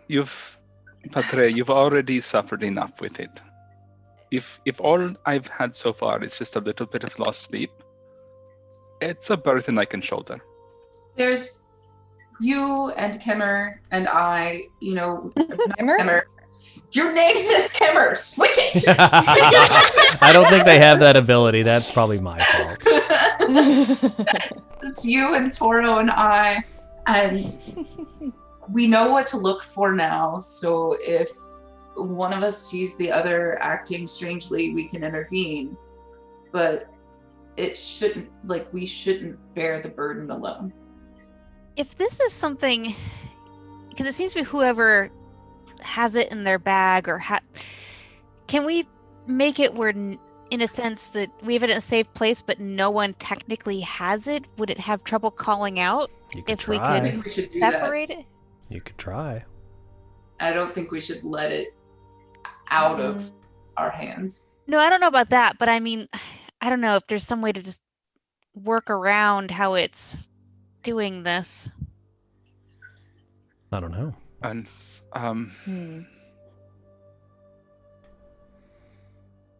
Because if we destroy it, it hurts you. If we keep it, it hurts you. Does Tira feel the need to hold on to it the way that Toro and I did? It seems like, at least from what you've heard, that in Tira's case, it's more of she wants to protect her companions, not so much as it's a compulsion to hold on to it so far. Gotcha. Yeah, it's just more concern than like a compulsion. Okay. No, I do agree. It's a good point. It's maybe not something that one person should just bear alone. All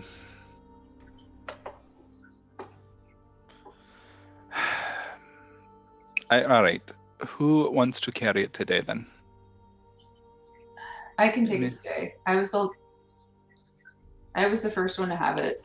Toro had it after me, so I'll take it today. Okay. All right. So I will, making sure not to like contact this, skin to stone I'll with just this thing. hold my bag out. I had it wrapped in like a handkerchief, so as long as we've got it still tied up, you can't see it, you can't touch it. Like, so assuming that you just retied it every time you shoved it back in the bag. Also, as you do that, I'll hand you my wineskin, and I'm like, just in case. All right, so you take the stone that's wrapped in the handkerchief, drop into the outstretched arms of Altrea into her bag, and immediately, as you let go of it, that pinging fades, and that sort of sharp pain that it brought begins to weaken. It's not completely gone, but it seems like it's fading away. Okay.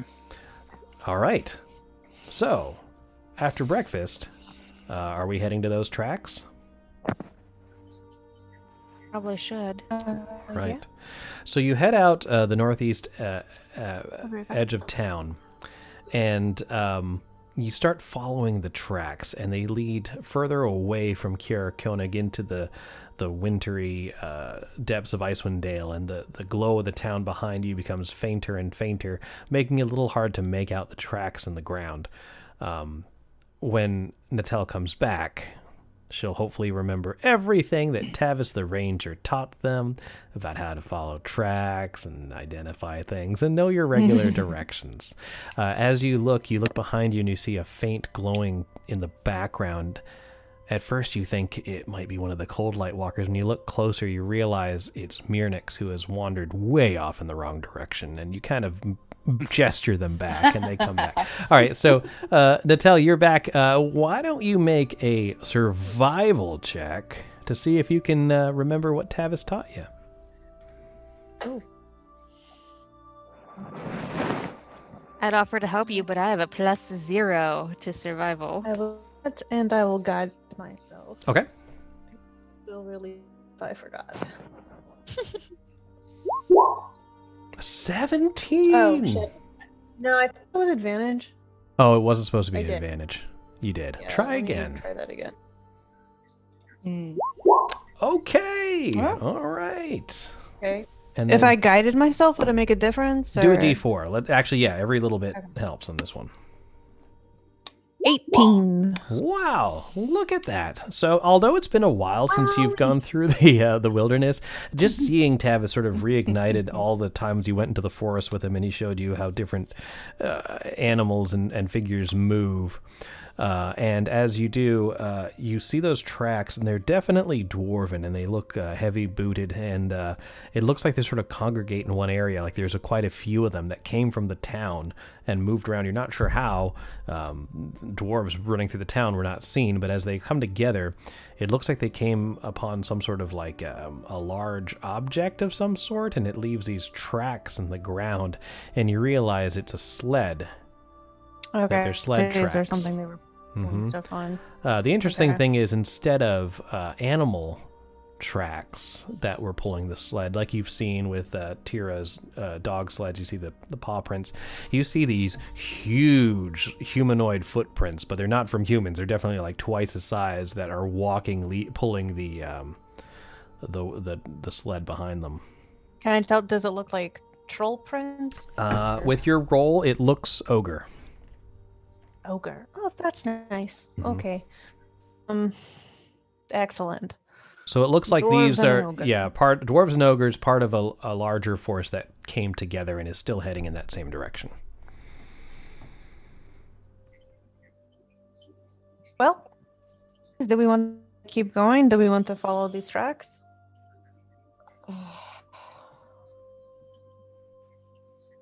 I mean, I guess if we want to find out why things are being stolen, probably, if we think this is the likely culprits. If it could be connected to Stefek, I think it might be worth a shot. I think we might want to invest. Yeah, I don't know that Right. usually dwarves and ogres get along that well to work together, so I don't recall that they usually do, but I don't know. There's all sorts of people in Waterdeep, so who knows, but Right. So Maybe it's an ogre that has shoes that look like dwarf prints. Yes. You know, like for every like giant ogre shoe, dwarf prints. Well, Trey, you're a genius. I've never even thought of it. it's perfect. And then the big prints are actually just two dwarves in one boot that are hopping. Ay. So you follow the tracks deeper into the tundra, and you see a small mountain. Normally it would be quite the landmark. However, with Kelvin's cairn overshadowing it, you barely are able to see it. It's kind of like just right over here, this sort of lumpy, dumpy business right here. And over there, you see hidden in the shadow of Kelvin's cairn what looks to be a cutaway. And inside is a blocky stronghold, bereft of warmth or charm, jutting out of the hillside in a rough crescent shape. Only part of its construction is visible, the rest is buried in the snow. A large double door of stone serves as the main entrance. The terrain leading to it is gently upward sloping and covered with fresh snow. A stream used to flow out of the barred culvert northeast of the main entrance, but the waterway is frozen. Two other barred openings can be seen along the stronghold's northern wall. Anyone positioned beyond these openings would have an unobstructed view of the hillside. Closer to you, separate from the rest of the stronghold, is a snow-covered stone bunker perforated by arrow slits. That was a lot. Let me show you a picture. All right, you guys should see this right about now. Okay. All right, so you might need to zoom out a bit. I'm just going to... there is this, which is kind of a bunker that is located just in the middle here, and the west and south walls are covered in these arrow slits. I don't know if those are showing up for you or not. These are just like very small slits here, whereas the other two walls are solid. And then over in this area, right about here, there is an overhang. I'll actually show that to you in just a second. Let me just reveal part of it for you. So we're walking into Helm's Deep. Yeah, basically. Yep. So there's Thinking. this has an opening here where people can see down into the chasm. So that's what this is over here. Is this newly constructed? It does not look. How can I? Let me just make sure I'm not lying to you. So I feel like this is something like, the townspeople would have known about, or we would have known about if it were old. Okay, it doesn't look particularly old. It's not like ancient by any means. It looks like it was carved out of the rock face with great skill, let's say. Right. And it looks like it was built in a way. It's on the other side of the cairn. It's looking away from the town. It's definitely meant to be a stealthy sort of outpost. Gotcha. So, and this isn't something that people know is here, right? They don't know it's here. No, for Totoro or Tira, we wouldn't know. No, this is foreign to you. If you guys would place your peoples right, I'll shift ping you right over here. And I'll bring up the map for everybody so they can see. Yeah, right in that general area. Okay.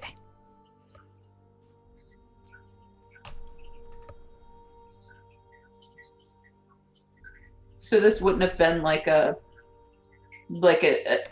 sentinel outpost for the town that's been taken over by something new.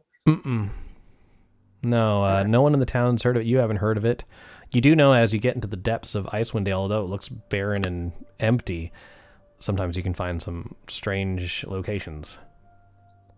So this canyon in the center here, you're currently on the top, then it drops 10 feet, the next level is 20 feet, 30, and finally 40 feet. So don't fall. That would be a lot of damage. So knowing that, what would you guys like to do? You don't see or hear anything. Can I send Leif? You can. Okay. So just sort of doing like a... Just fly by the little bunker thing. All right, so as you're flying by the bunker, you can't really see anything. The arrow slits are too faint unless Leif goes right up into it. Well, we'll just fly by it first and see or hear anything like voices or. Okay, as you're flying by, you don't hear anything. Does Leif have its own perception? Yes, Leif does. Yeah, go ahead and roll perception. That would just be your wisdom, which is +3 for Leif. Should be a plus. Yep, +4, I believe. Let me check on that, be sure. Okay, you might be right. I don't. On my chart here, it says wisdom says +1. Yeah. Okay. Yeah, I think you're. No, I think. Okay. Yeah, I think. Oh, it's persuasion. Persuasion is +4. I thought it was deception. Okay. Okay, and thought it was said perception. Okay. Right. So, wisdom. Nope. That being said, though, as you're flying around this general area, having a bird's eye view, you do see that this... Oh my gosh, my reveal tool. There you go. This area here is open, and there's an individual standing on top of it. And looking at it, you do see a dwarf, but it's an extremely pale dwarf. Oh, okay. Yeah, that makes a little bit more sense now, I suppose. Actually, Valtreya, Natel, and Anarissa. So I was like, do I need to remind you? You have encountered these type of creatures before. We have. Mm-hmm. In the duergar. Mm-hmm. Yeah. Oh, these are the ones that go pff, and they go. Which was explained. Yes, I remember those. Yes. I remember once there was this great fighter who had a belt that would allow him to enlarge, just like one of those. I've heard of the enchantress that made that belt for him. Yeah. That enlarged him. Fantastic. So, flying back, the dwarf on the top appears to just be keeping an eye on the valley, just sort of on patrol of some sorts. Doesn't give Leif any interest. Probably ravens fly around here, no problem. Like, they're pretty common. Yeah. Okay, so yeah, we'll relate to the fact that there's a dwarf standing up there. It definitely looks a little weird. Weird how? His skin was very pale. Like most of the dwarves I have ever seen around here, like their skin is usually sort of more of a tan color. But this one, the beard was like gray, his skin was gray. He did not look like most of the dwarves that I have ever seen. Like the ones that, like from like Battlehammer, those dwarves, it did not look like that at all. Okay, yeah, so special thing about these dwarves, they can enlarge and make themselves, twice the size? Yes, so, they get very big. Is that possibly why we are seeing tracks from things that are much larger? Like, would that be them, perhaps? Oh my God, do they Valtreya, you tend actually to? weren't wrong. Do they? Do they ever associate with giants? Because I know dwarves and giants usually do not get along so well. There weren't many giants in Waterdeep, so I don't know about that. But, Not that weren't stone. Anyone who is in Waterdeep can roll a history check. Okay. History. I will guide myself. I don't remember anything. All right. So Natel and Valtreya, you're discussing. You're like, oh, we saw these people in the sewers underground. Some of them were working for the Xanathars. In fact, we only found them underground. I thought we fought them in the graveyard. We did. Oh, they did pop out. We did. Sorry, no, you're right. But they came from underground. They are generally found okay. in the Underdark, is what I'm getting at. Gotcha. When I remember the sewers, Valtreya kind of like twitches a little. I don't like talking about the sewers. But yeah, you do realize that they do have the ability to enlarge in size. That being said, though, you don't think that the tracks that you saw were from these duergar, because the dwarven prints were booted, whereas the ogre tracks were barefoot. Oh, we could see their little toe indentations. Their little toes. Yeah. So could we assume that maybe perhaps they're above ground because it's always dark here? It's a good assumption. Probably. They don't have to worry about the sun. Yeah. So they don't have to stay underground. And the fact that they're building fortresses is probably not a great thing. Unlike most people that probably dug into the mountain and built their fortress, they probably built it underneath and built out. Oh. Oh, that makes sense. Okay. So we have no idea how many duergar are in this fortress. The size of it doesn't look huge. It looks like more, guys, what you see is what you get. It's not small by any means, but it's not like it's more of an outpost, less of like a giant encampment. Okay. Well, but I thought you said it was like built into... if they went underground. Yeah. Right. You don't know what it looks like at multiple levels. The size of it from just looking at it isn't ginormous. Yeah. 800 miles of tunnels with nothing but crossbows and bits of acid. Yep. It's just one long hallway. God.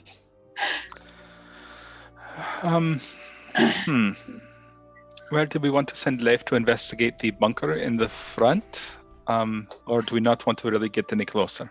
So, Atira, if something were to happen to Leif, is he gone? Like, he can be killed, right? Would it not make more sense to send Sigrun? Leif wouldn't disappear entirely. Okay. He would. Well, yeah, he would disappear. Yes. But he would return. Okay. I don't It does work for the Raven Queen. Yeah, it's it's a perk of the service. Yes. I just don't want to risk him, like, losing him completely. But if that's not a possibility, then sure, send him on. It wouldn't be a permanent thing. No, it would only be temporary. Okay.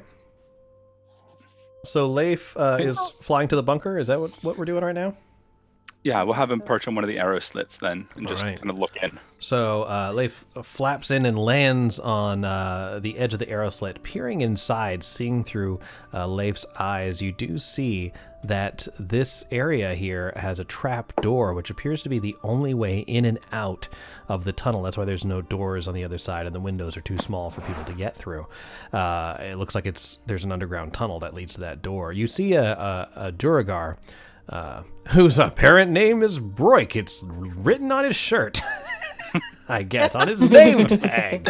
And he's like, bird, shoo, and he's trying to swat away at Leif, and then he's like, if you're not gonna leave, I'm gonna eat you. And he takes his crossbow and like loads it and aims this huge crossbow at Leif. Leif will just go, shoo. Fly off.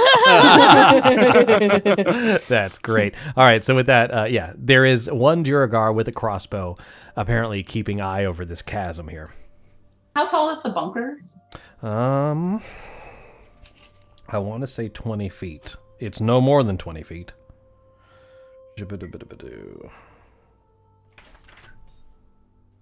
feet. Yes.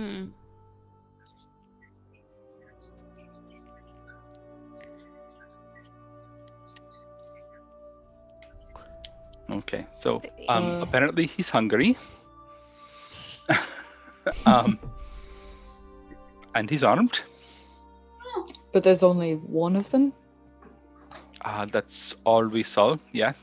Oh, guys, I'm sorry. Well, no, this actually doesn't make a difference to you. I was looking at this in reverse. You are up on the high ground, yes. However, this side actually drops. Oh. So it's the opposite of what I was looking at. Yeah. Oh. Okay. That's the opposite of the way that it looks, but yes. I see that. Yeah, okay. That's what it is. Yeah, that creeped me out. So that's this is like an ice sheet that's underneath this thing. Okay. Yeah. Oh, okay. Yeah. So wait, this to the left of us, is that still dropping? That is still dropping down. Yes, you're on kind of like a land bridge. Mm-hmm. So it would be like super obvious with us like walking up here. There's no like hiding in the shadows of the cliff. Well, no, but that being said, this bunker has like no It doesn't have windows except on that one side. Right. There is this guy up here, though. I'll sneak around here. Yeah, you can't I thought this was like a wall. You could be like. Yeah, that's what I was. Oh, they made that like, tricky. maybe we could climb that tricky. Now, if you were going to try to get into that bunker and you were going to try to say, take out the sentinel, I can make two of you invisible. Is there invisible outside bunker, or is it all completely from underground?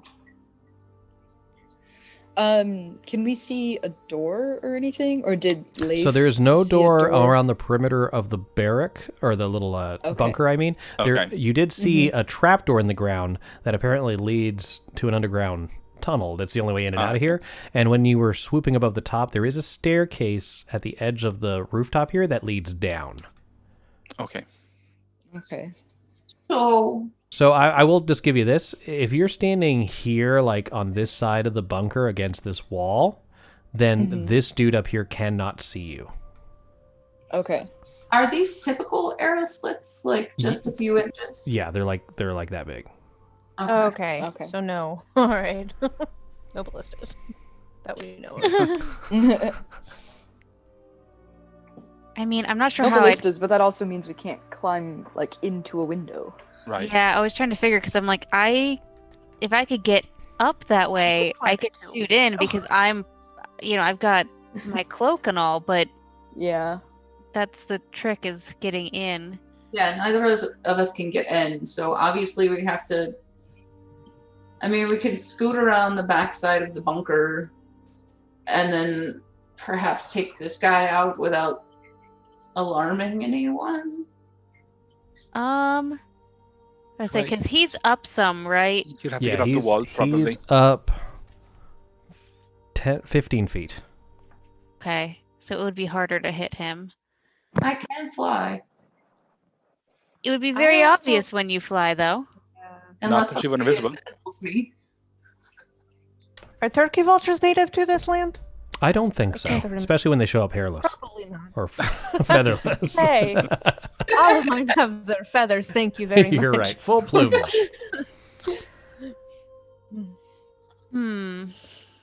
Okay, so. Are we trying to get in through the trapdoor? I mean, we don't know the trapdoors in the bunker yet. We haven't. You do know that. You do know we that. do because Leif saw it. Because of Leif, right? So this are we just isn't trying to get in that way?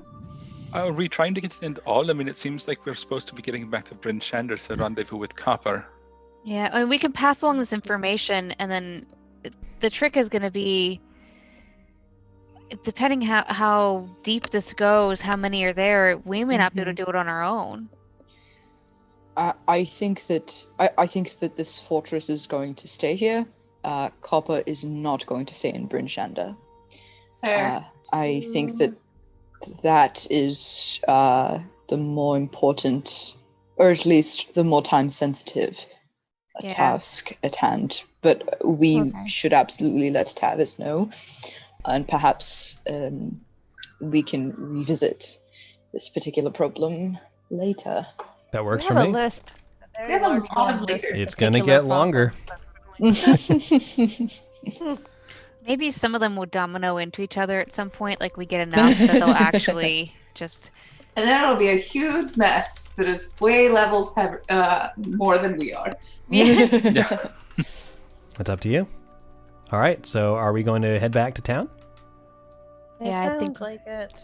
All right. So you mark the location of this place on your map in large, bold red letters. And you head back towards Caer-Konig on your steeds there. Let me check. Okay. I was not expecting this. Give me a second. Talk amongst yourselves. Nothing bad's happening. Promise. Chris thought we were going to launch a full assault on an outpost. I never know what you're going to do. No idea. Not ever. I mean, we definitely won't go into a town sent on regicide and kill everyone else, but save the person that you can talk to. Never. Throw the government. That would never, ever. No. I mean, we really just have to wait for Button before we do any sort of big thing like this, because who's going to take those final shots when he's ready to make the kill shot? Yep. He has to kill them mostly. Who's going to soften them up for everyone else? Exactly. Loosen the jar before the last person just. No, I'm just imagining Button Kitty style, like making biscuits. Like I really hope he's still watching. He is unsubscribed. He's like it's like a cat toying with his prey, and he's just like batting it around, and somebody just comes over and just stabs it. He's like, I was oh, Zach says he's not going to attack anymore. Zach is still in the game. Oh, that's okay. We have Marnix. Oh boy. Oh boy. Alrighty. As you're moving through, flying around, you notice that, you notice flying around you, Leif and Sigrun, as they're going around you, they come down lower, and it looks like they're frightened of something. And then looking up to the sky, you see what looks to be some large birds circling around you. And then when you look towards their visages, you see that they have these horrid long snouts with teeth and antlers coming out the back of their heads, and they swoop down to attack. Here we go. Never seen a bird like that before. Oh no. Every campaign, Peritons It's account. horrible. Here we They go. look so sassy and Oh, they're actually kind of cute.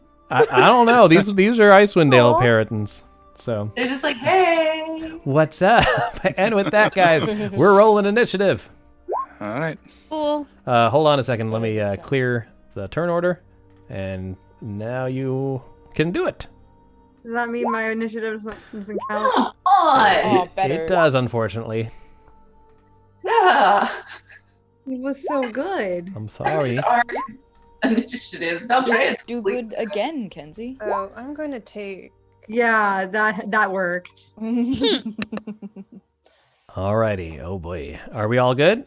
We don't have. We do have Leif in there. All right.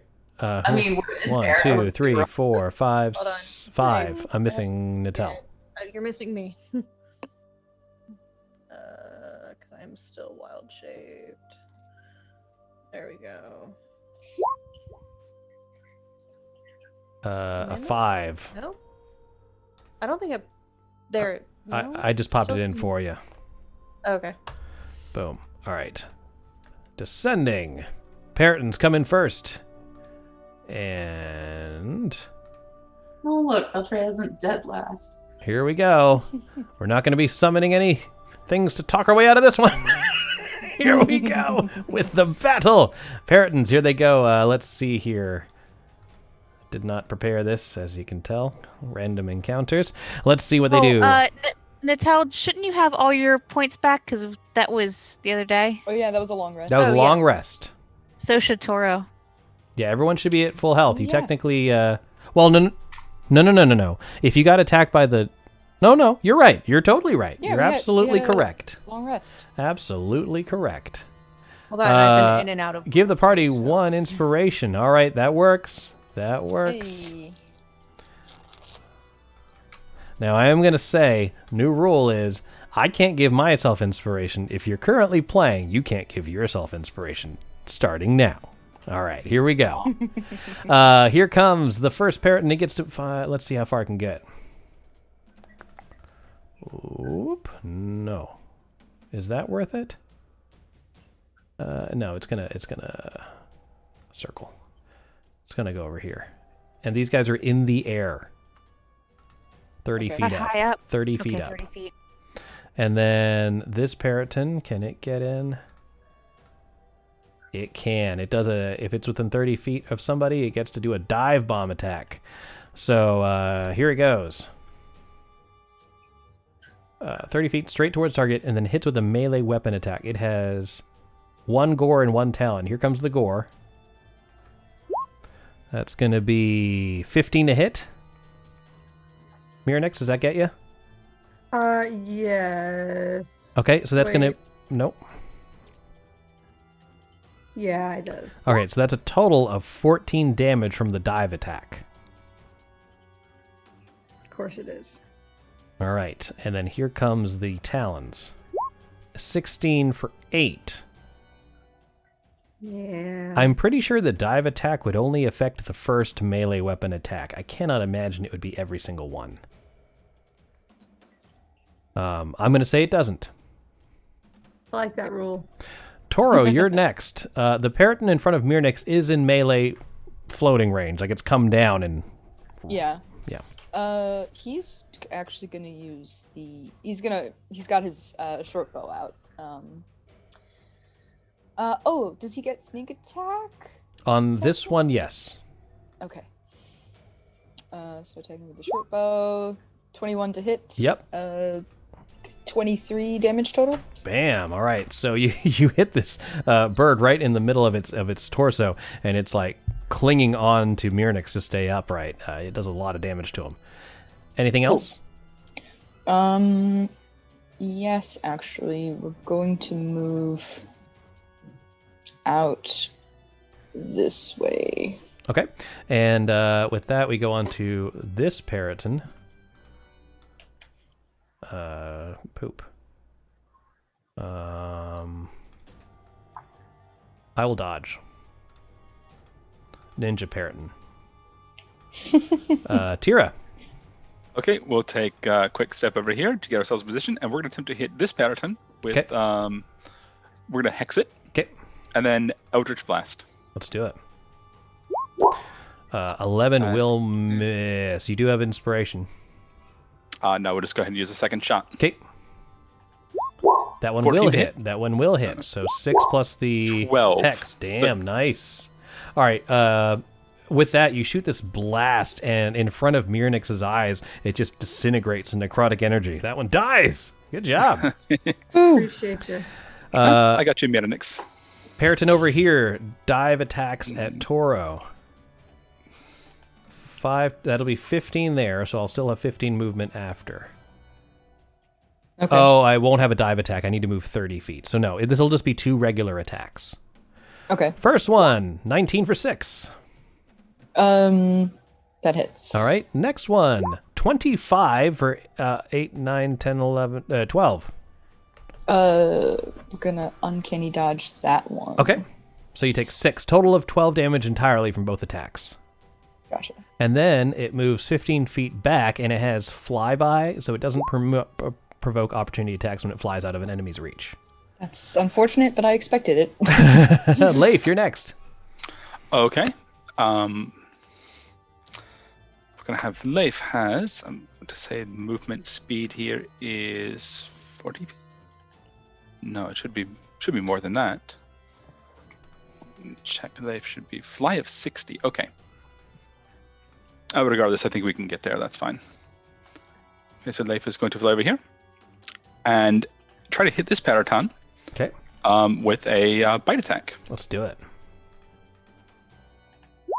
Yep. 24 and 19 damage, unless it makes its Constitution saving throw. Okay, let's make that con save. Constitution saving throw. Nope, I don't think I did it. DC was 11, so.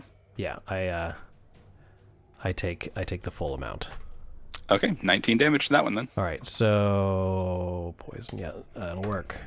All right. I missed something important, but it's too late, so I'm just going to put that into effect now. Anything else? Nope, that will be it. And Arissa. Okay. I am going to move out just a little bit here. I think that should do it. And I am going to sneak attack this one. Sure. With my short bow. Mm-hmm. Yeah, nice. So sneak attack. All right, so that's a total of 19 damage. Yep. And you're shooting with a regular short, or it's a short bow plus 1. Short bow plus 1. Nice. All right. So it takes the full amount from the piercing damage, but I don't believe sneak is magical in nature, so it's going to take half of that. So 8, 9, 10, 11. Okay. It is? It is not. It is not. 8, 9, 10, Okay. 11, 12. 13 damage total. Oh my god. This is now you know how Zach feels. Yeah, and then I'm gonna. Oh, you can't see pull their back. health bars. No, I No. can't. But I'm No. gonna bonus action hide. So back in the tree line. Okay. You can roll a stealth check, and I think their passive perception's it's 15. Their passive perception's 15. And I believe I get advantage with my cloak. You sure do. So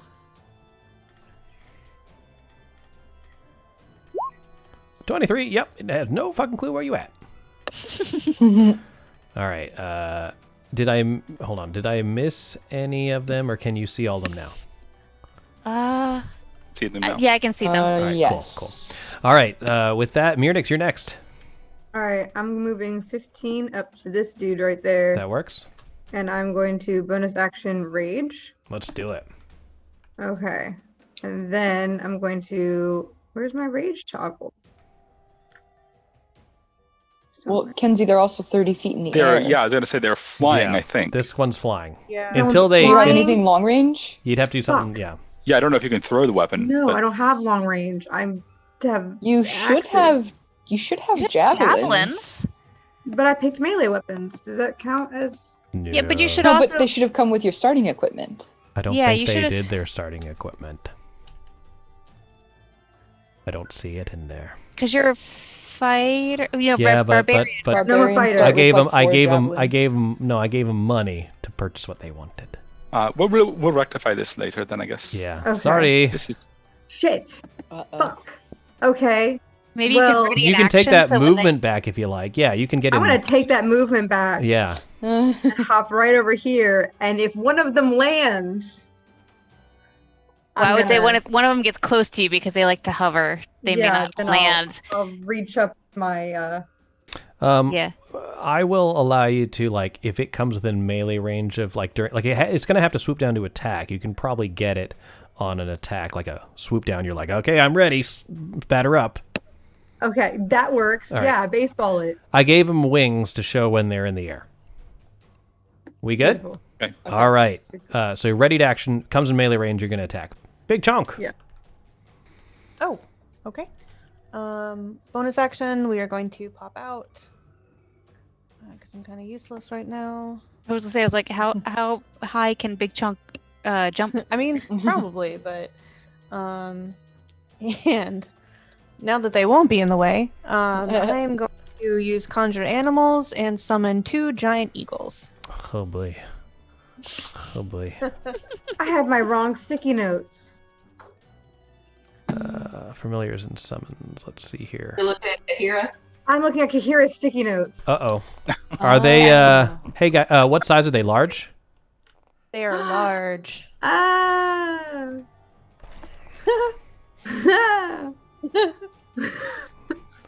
Swoop. Okay. Swap. Hold on, let me give you control. Oh my gosh. They look like they ran into a glass door. Just a little. They look like slightly taxidermied. Just They do. So you really just summoned 2 taxidermist eagles. They're not actually. I think they're supposed to be more like this. Then they look a little bit better. Yeah. Let's do that. That looks better. That looks good. Do that. Okay. You should have control of them. Okay. I can summon them up to 80 feet. So I'm Sure, just gonna put them where you like. pop 'em where I want. They are just pictures, though. They're not connected to a sheet. Okay. Yeah, I have the stats up. Cool, perfect. I'm gonna swoop this one over here. Coming. And I was looking Like at we- the wrong stickies. and then they do get their own initiative. Do you want me to I'll just roll a d20 for the both of them? Yeah, and I'll put them both in there.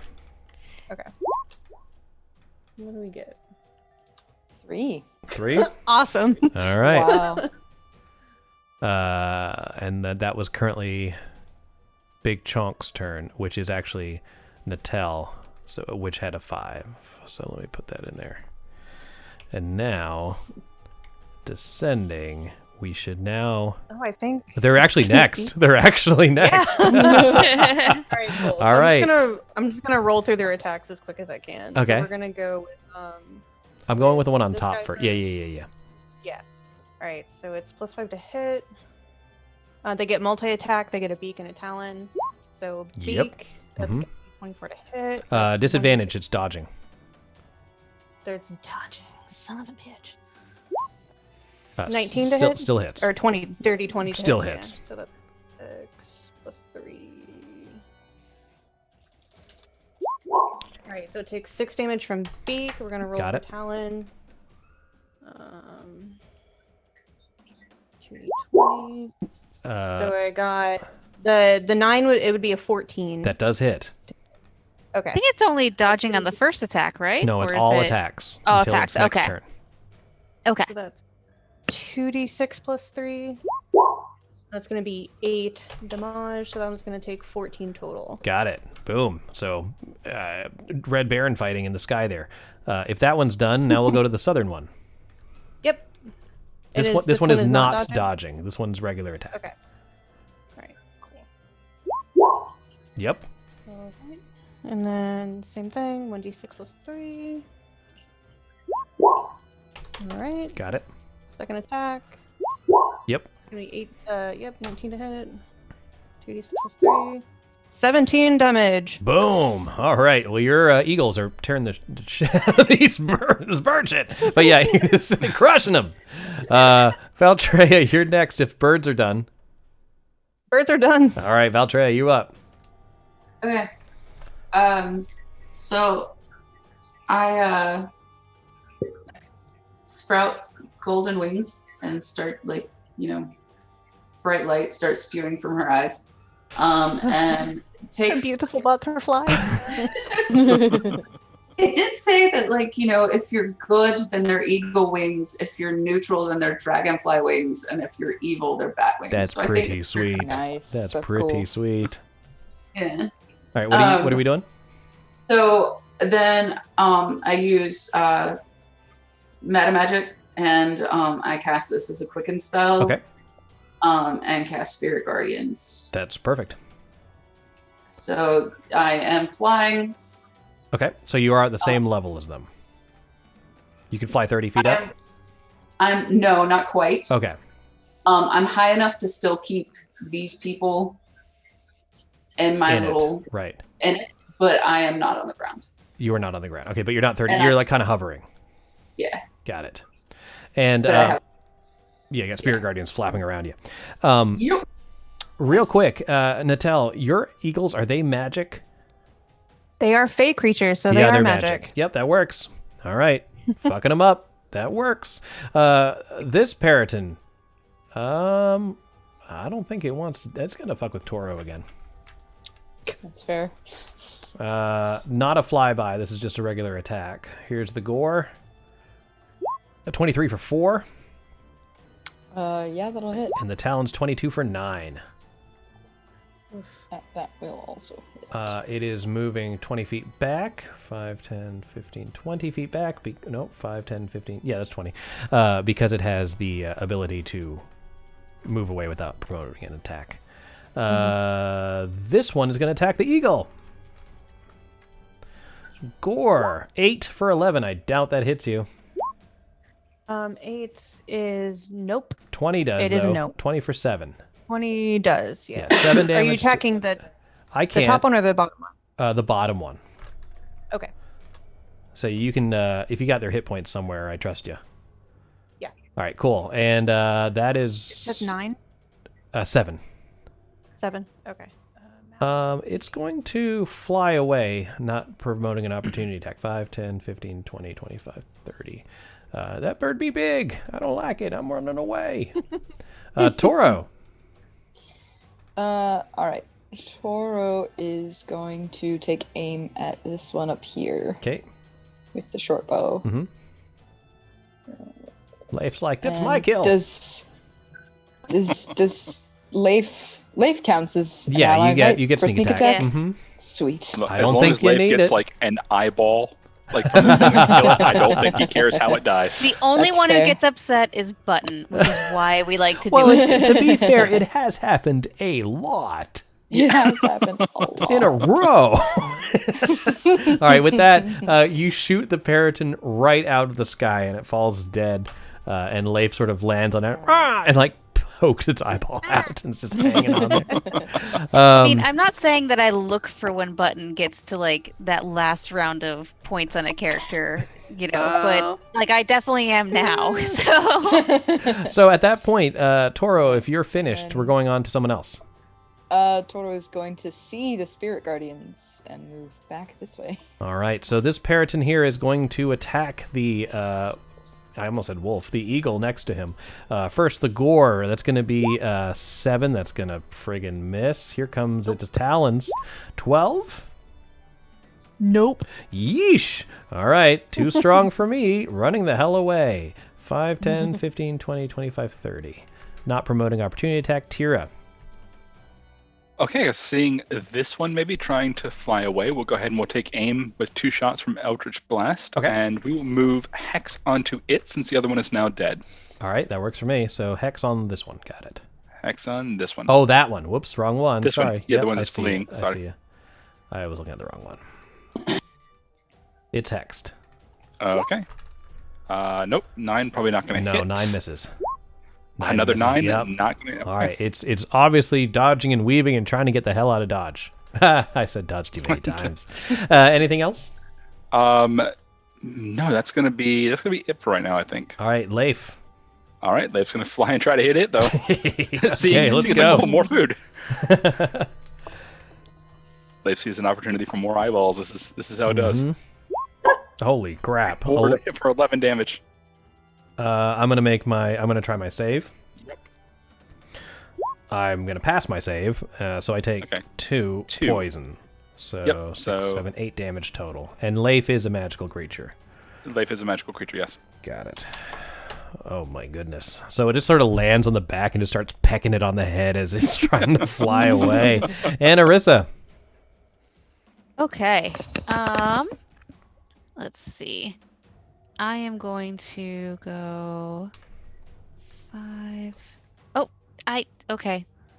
Sorry, the screen moved on me. Yeah, sorry. I'm trying to keep us all in frame so people can see what we're doing. We should be able to go right about there. And then I am going to shoot at this one with sneak attack. Yep. 22, and then that's 21 damage. All right. Again, it seems like Leif is like riding this dead Periton down into the snowbank and sort of like snowboards it into the ground as it pecks out its other eye. Good job! If you're done, it's Mirnik's turn. Mirnik, your trigger never happened because the birds are afraid of all the shit that's around you, so they have not swooped down. Okay. Well, can't do shit because I forgot to add my hand axe last time, so... When you get back to town, you will purchase more. I'm gonna purchase the nicest hand axe I've ever seen. with like a springing like rope that you can just pull it. That's exactly what I'm gonna do. All right, so you're waiting there. You can take the dodge action. I'm gonna do that. I will dodge the fuck out of dodge apparently. Natel. So, I mean, I'm not gonna do anything to fuck with the birds. They're obviously running away. That works. And, like, they're wild creatures. Like, I'm gonna leave them alone. Okay. But I am going to come over to Toro because I see he's struggling a little bit. He got attacked a lot. So I'll pop over here and give him a Cure Wounds. Okay. At 2nd level. And you get 10 healing. All right. And then, hold on. And as a bonus action, I can't read. We'll do a healing word on Mirnix. So, you unfortunately, Cure Wounds is a 1st level spell, right?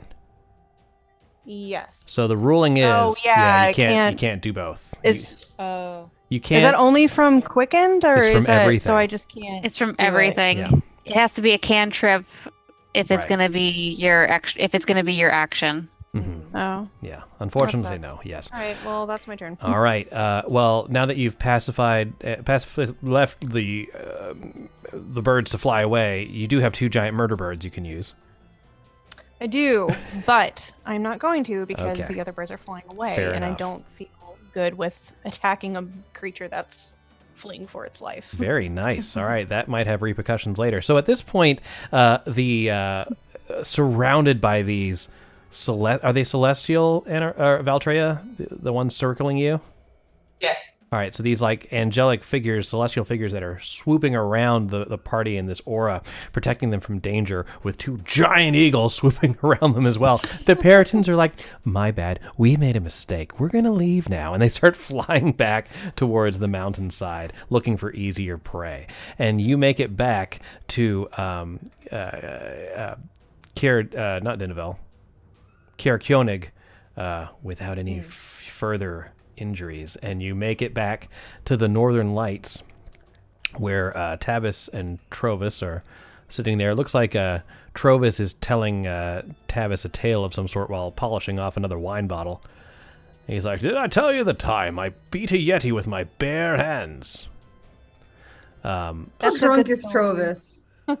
He's not as drunk as he was yesterday, so he's only like gonna fall over and pass out drunk at this point. Is he like, hey, let's buy my old friend Mirnix a hand axe level drunk? More than likely. But what he Can we sees, try? yeah, you can. The two people, they stand up, seeing you enter. Like, what did you find? Oh, what did we Birds. find? Well, we ran into the birds on the way back, but up north of the town, there's a mountain with a duergar stronghold, some kind of outpost. Duergar? I don't think I'm familiar with these. What is this you speak of? They're dwarves of the Underdark. Like the drow? But dwarves. Yes. This does not bode well for anyone in 10 towns. What would they be wanting out here? Well, apparently one of them tried to eat my bird, so probably food. And your magic lantern. Food, resources. Yes, The I mean, mines in this Oriel area. practically terraformed the area for them, so. Well, this is bad news. I'm going to have to search into these duergar. I will also keep my ear out for more from Sefik. If the duergar are working with Oriel, then I feel like our fate may be even darker than I could have imagined. And even more still if all of Oriel's champions, such as Sefik, or if they're working together with these duergar, then we may be up for more than we can handle. I tell you, I believe I'm needed here, as you can see. He says, gesturing towards Torvis. This place is going to run itself into the ground with this buffoon at the helm. Torvis is like, I heard that. He's like, oh, I'm surprised you did. I'm going to stay here. And if you find out any more, you know where to find me. I won't be traveling around the 10 towns anymore. I will wait here for more information that you may be able to seek out. And if I find anything, I will contact you by paper bird. All right. What are your plans from here on out? I think we're going back to Brimshender, right? Yeah. Mm-hmm. Yeah, to help Copper the gnome. And then back to So you'll probably be hearing from us pretty soon. Is this Copper an ally of some sort? For the time, I would suppose. I thought we told him about this, Jim. No, you decided not to, I thought. I thought you said you didn't want to do it in the tavern. No, we did. We didn't want to do it in the told him tavern, but on we the- did along the way. He didn't come on. Yeah, we told him on the way back. Well, he didn't come with you. When he was showing us the tracks. The tracks. Oh. The first time. Whoopsie Yeah. daisy. I totally spaced out on that. So would you mind just telling me what you told him? I'm sorry, I missed that entirely. I must have unsubscribed. We went to the Black Cabin north of Tourmaline and found a relic called the Summer Star. Star, yes. Called the Summer Star that a worshipper of Lathander. Lathander was trying to use to get rid of the winter. And you think this could work? You think this could relieve Icewind Dale of its endless winter? Or it's going to blow up Copper. We're not sure which one yet. Copper was the assistant or like the associate of this man Macredis, who was like a mage of some sort who was trying to end Ariel's influence over the area, and Copper is perhaps the only one who knows how this artifact actually works. So we're hoping, yes, that he knows how to like initiate it and to make it function, but none of us actually know anything about it, really. Well, this could change the tide in our fight completely, if it works. I would be careful, though. If Oriel has people both on the surface and underground, nowhere may be safe. And if they're looking for this, I worry about you, Natel. I worry about me too. But I have Altrea. Promise you, And Trap. I have Ani, and I have, I have everyone else. So I think we'll be okay. Everyone else, I don't get a name. Thank you, Natel. You're the first one that I said. That is true. She did say that. That was the first one. Oh, okay. So after this, I feel like having walked back with Mirnix and having Mirnix be like, God damn it, I need a ranged weapon, just like going off. I sort of lean up next to a drunk dude and I'm like, you seem like you know all the best shopping places around here. Well, there's And- only one, so yes. Oh, but I bet you know how to get a great deal because Mirnix is running around without a ranged weapon, and like you've got to step in because they're just gonna get themselves killed. We Like, did so, just actually help save the town from some marauding paratons that could have been heading this way, so it might actually be worth your while. Well, So, help us out a little bit. I tell you what, Munich, for old time's sake, if you come out back and throw an axe with me, and we'll see who does the better job. If you beat me, I will give you my hand axe. All right. All right. Let's do it. Let's go. And he bumps into the table. And the two sisters are like, outside. Do it outside. And So with before Mary goes, Valtreya takes both of their hands in hers, and she like rubs them a little bit and blows on them and warms them up with prestidigitation so that they're nice and warm and flexible. Thank you. I appreciate that. All right. So you walk out to the edge of town, and you see a small like wooden target out of the bunch. And you see axes kind of like around the target, but not in the target. And he's like, "Hold my wine. I'll go first." Maybe we should all stand like around the Yes, target. That seems the safest place, actually. So how far away Step is- behind Toro? Like, I don't know. When Strovis says hold my wine, Toro takes the wine glass, and then like when Trovis turns around, he like dumps it over his shoulder and just Yeah. How far away is this target? It's about 30 feet. Okay, great. Oh, uh-oh. Okay. Fair enough. So let me go ahead and plop this, but he's not that big. Hold on, let me just hide him from you. I put him, he was like bigger than the town. It's me. All right. You're gonna see a roll of a crossbow, but it's the same thing as a hand axe, but he is gonna roll at disadvantage. Drunk disadvantage. Here he goes. All right, Mirnix, watch how it's done. Ugh. A 14 isn't bad. Oh, but you're going to cutting words. No, I'm not going to Oh. cutting words. I'm just going to make sure the ground under him shakes a little bit. Ooh. Let me give it let's run that like a bane. Okay. So he throws it, and it actually looks pretty good, but the handle hits the target instead of the axe head, and it just bonks over. The sun was in my eyes. Go ahead, Mirnix. So what am I gonna roll? 'Cause I don't have a hand axe. in So he there. gives you the hand axe. All you're going to do is you're going to roll a d20, and you're going to add your proficiency modifier and your dexterity modifier.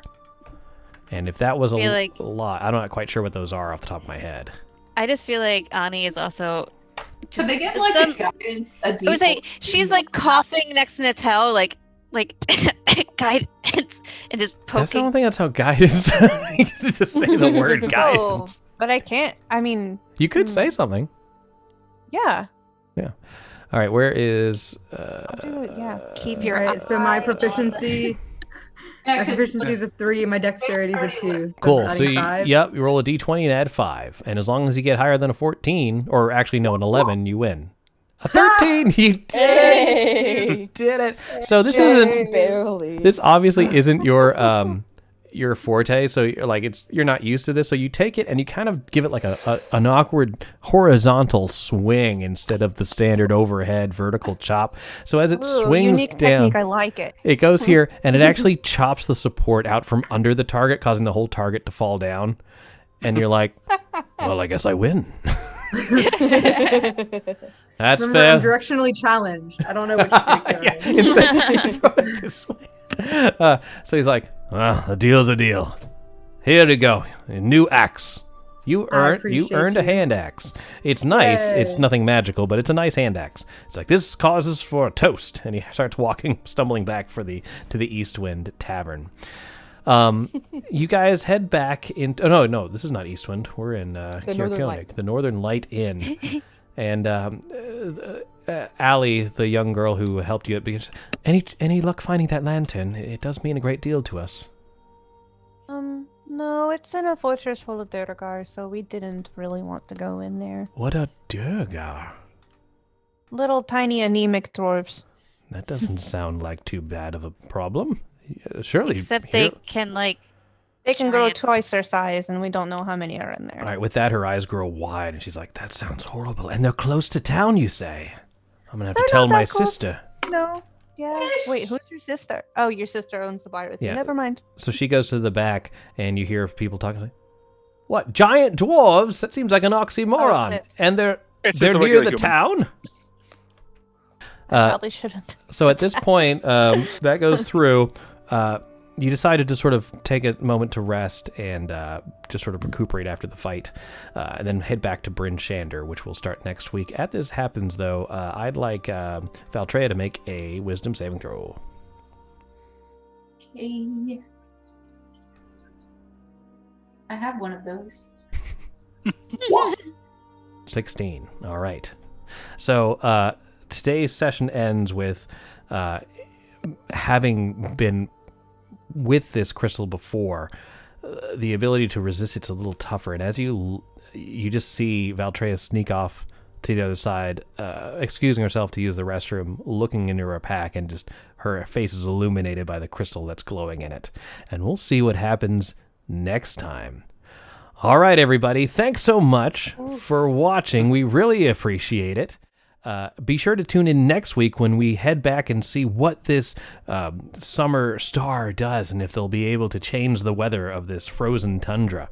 We really appreciate you watching. Please give us a follow, a like, any of those things. We'd really love that. If you missed any episodes, you can check them out on YouTube and your podcast platform of choice. And you can throw hand axes. And also, we'll be having, Steven will be playing some games or painting tomorrow, and then I think this Friday we might have some sort of game night as well. So check us out. We'd love to have you. And until next time, everybody, we'll see you later. Bye-bye. Bye. Bye.